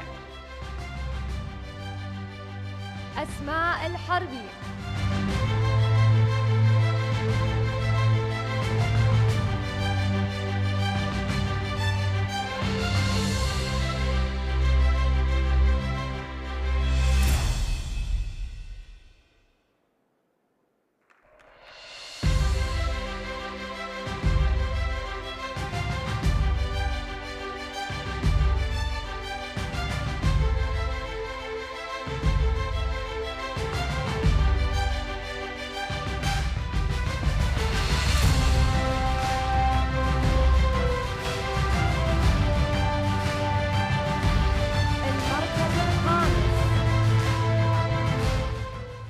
إبراهيم البلوي.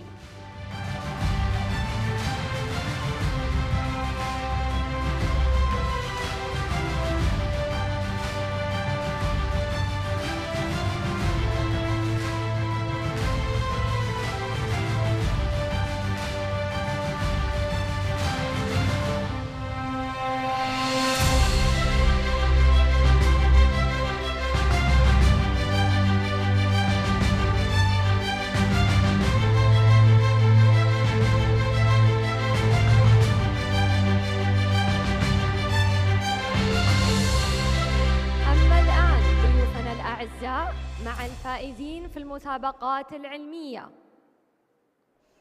المركز الأول منصور الأسمري.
المركز الثاني دكتور أحمد العنزي.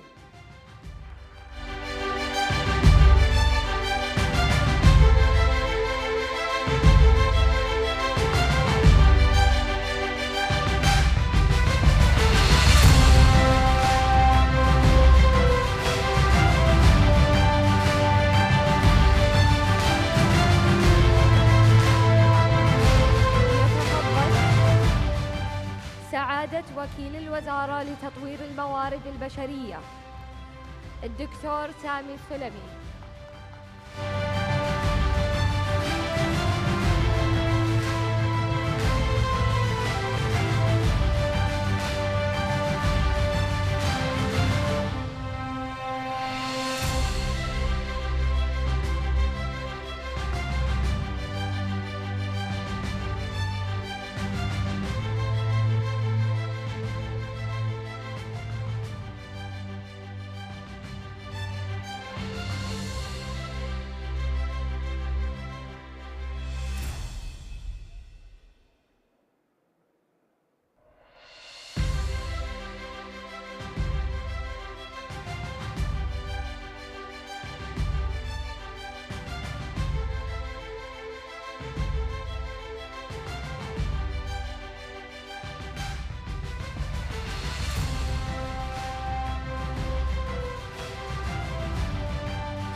وليتفضل رئيس اللجنة المنظمة للمؤتمر الأستاذ أحمد بن حمد الفهيد.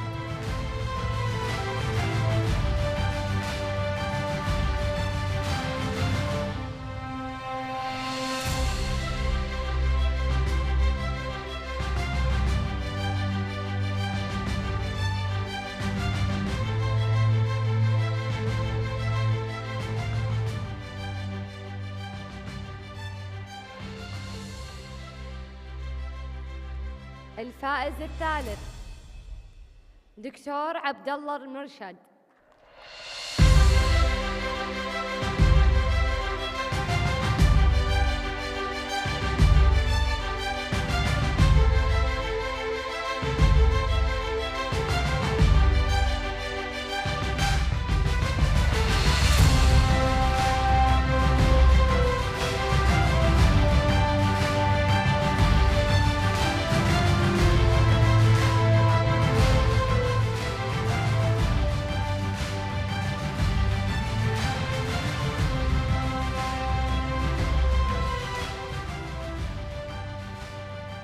المركز الرابع سماح مدني.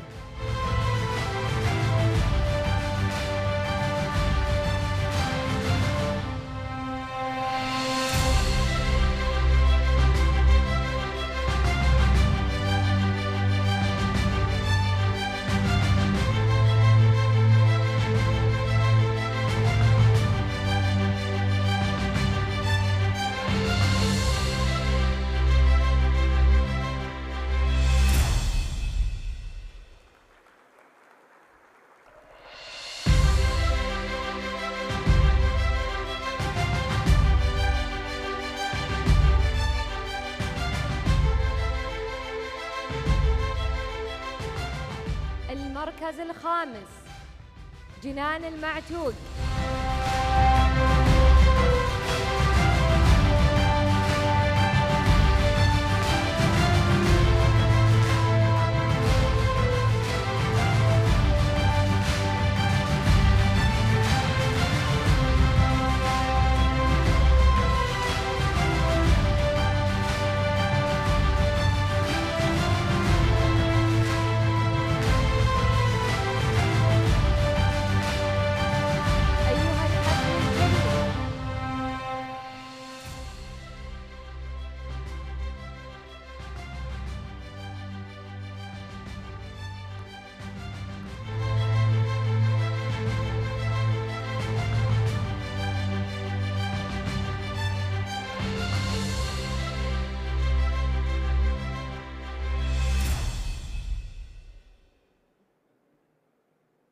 المركز الأول منصور الأسمني.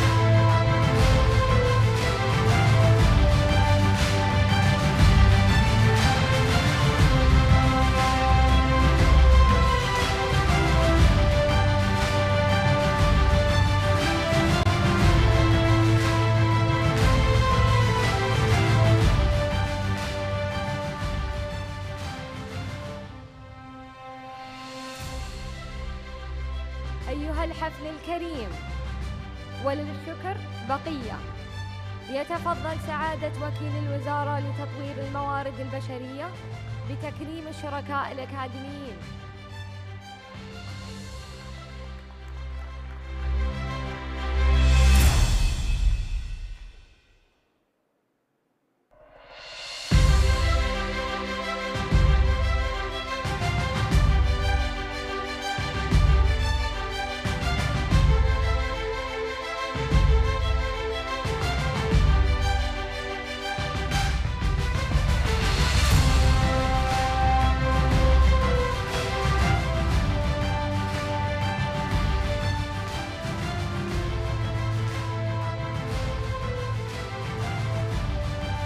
Academic Partner Award Society for Simulation in Healthcare.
Association of Standardized Patients Educators.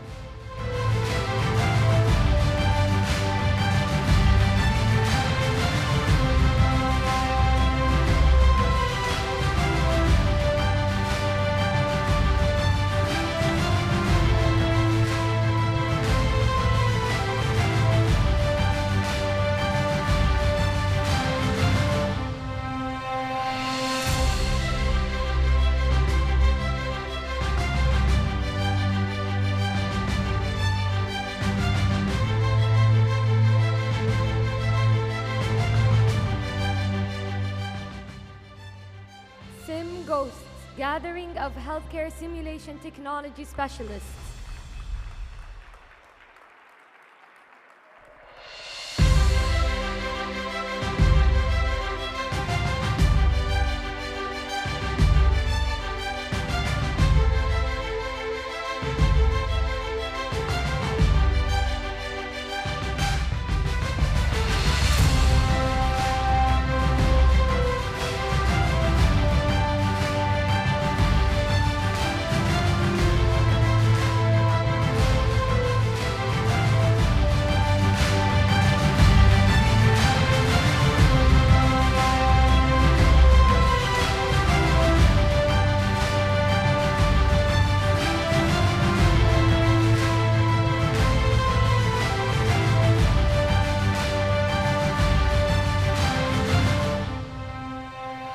الشريك التقني Technical Partner.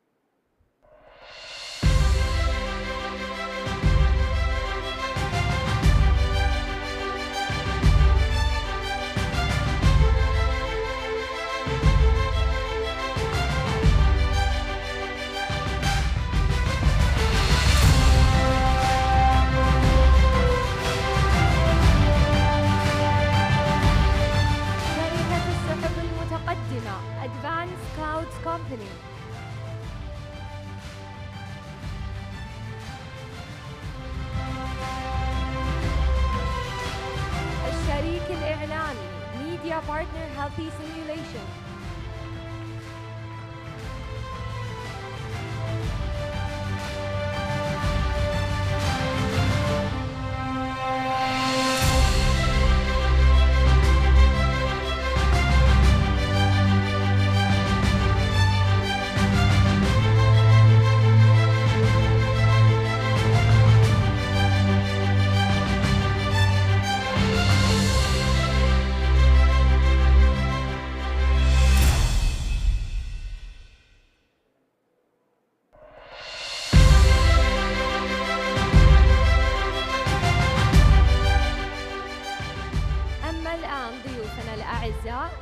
تكريم المتحدثين الدوليين International Speakers Award. دكتور هارو أوكودا.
نستل.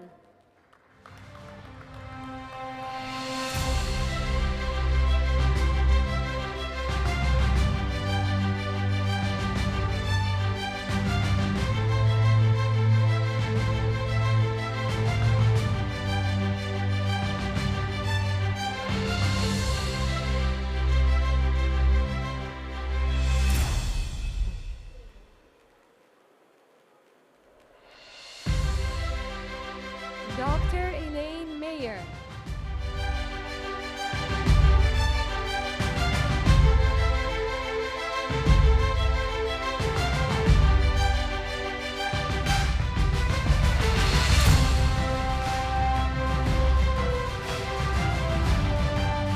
Dr. Elaine Mayer.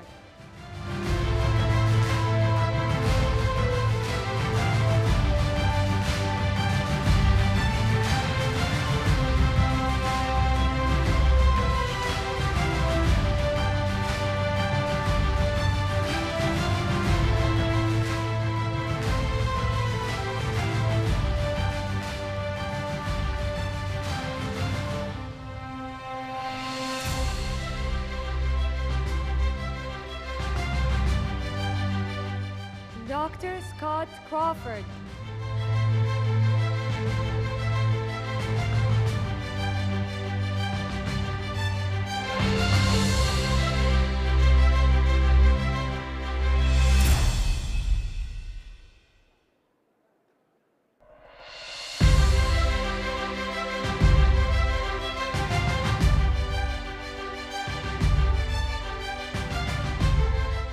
Mr. Lance Bailey.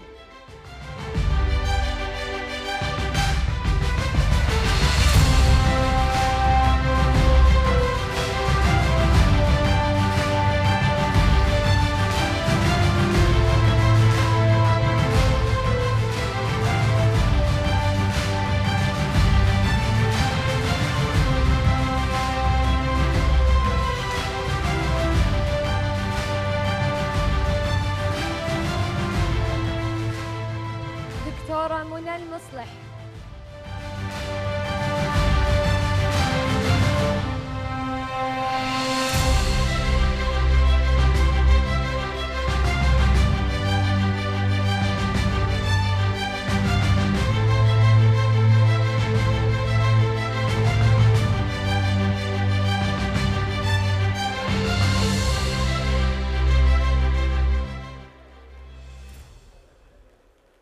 Dr. Karen Knapp.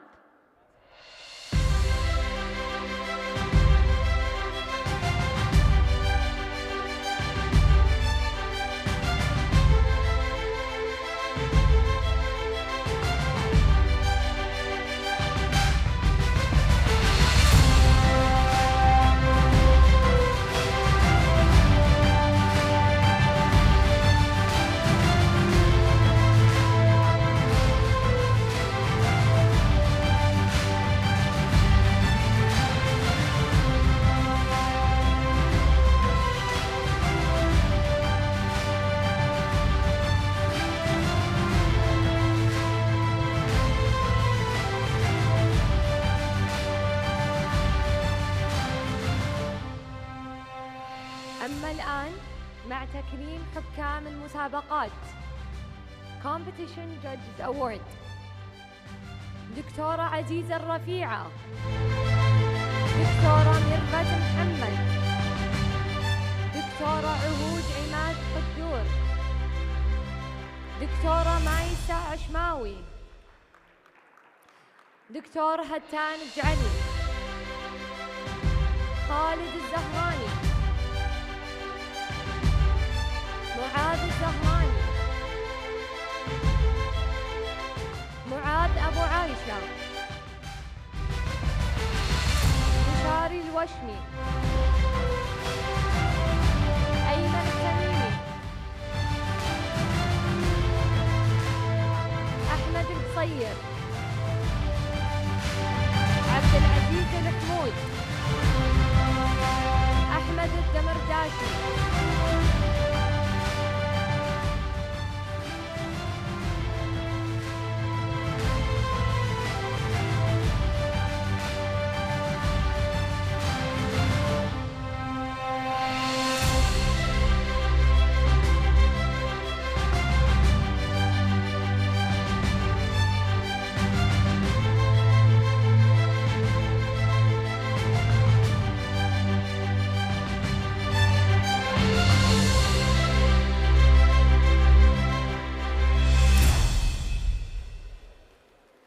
أما الآن مع تكريم رعاة المسابقات Competition Sponsors Award.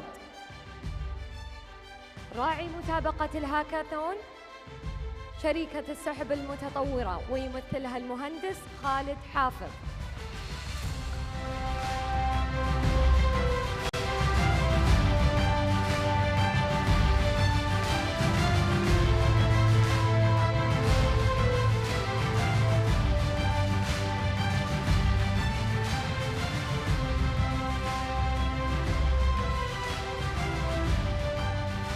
راعي مسابقة حاضنة الأبحاث شركة بحث طبية ويمثلها الأستاذ سعود نصير.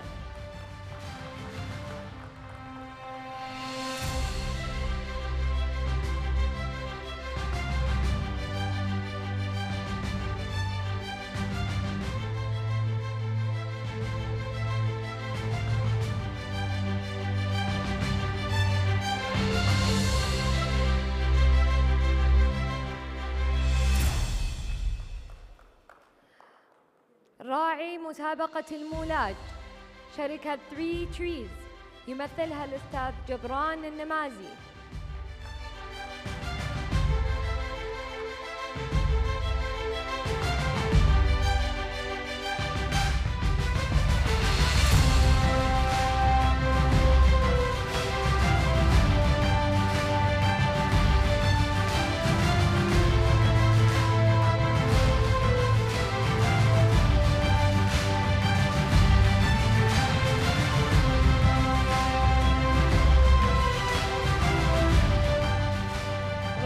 مسابقة قصص النجاح شركة العين الثامنة للتدريب والاستشارات ويمثلها الأستاذ شعيب القرني.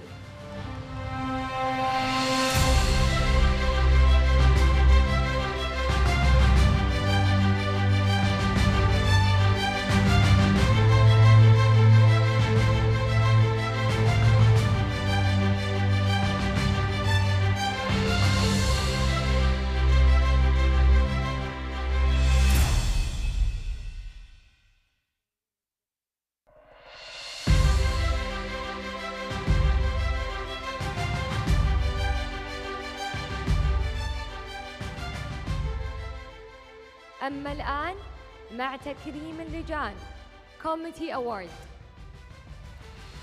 رئيس اللجنة العليا الأستاذ عبد الرحمن بن عبد الله العيبان.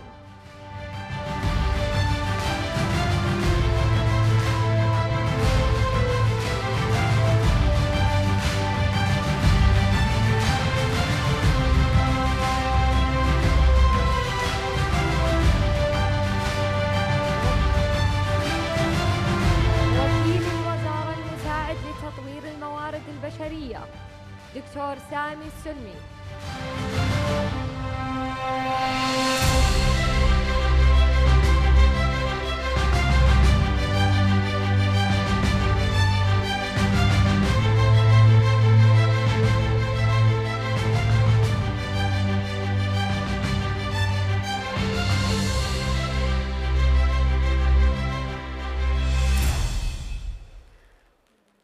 رئيس اللجنة المنظمة للمؤتمر الأستاذ أحمد بن حمد الفهيد.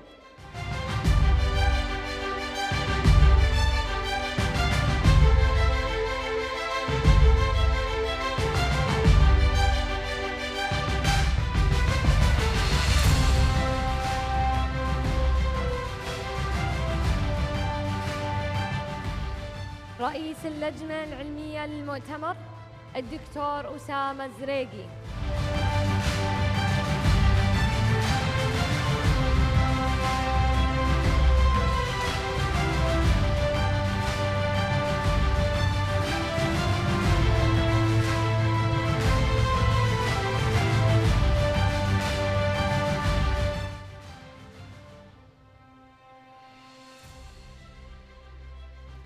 أيها الحضور الكريم، نشكر سعادة وكيل الوزارة للموارد البشرية راعي هذا الحفل على حضوره الكريم، كما نشكركم جميعاً على حضوركم، متمنين أن نلتقي بكم في النسخة القادمة للمؤتمر السعودي للمحاكاة الصحية. والذي نعدكم فيها بالعمل على الارتقاء بالمؤتمر في كافة الأصعدة. نشكر كل من ساهم في نجاح هذا المؤتمر من المنظمين، متطوعين ومشاركين، جهات أو أفراد. ضيوفنا الأعزاء، ندعوكم لالتقاط صورة جماعية في المؤتمر السعودي الخامس للمحاكاة الصحية، فلتتفضلوا على المسرح.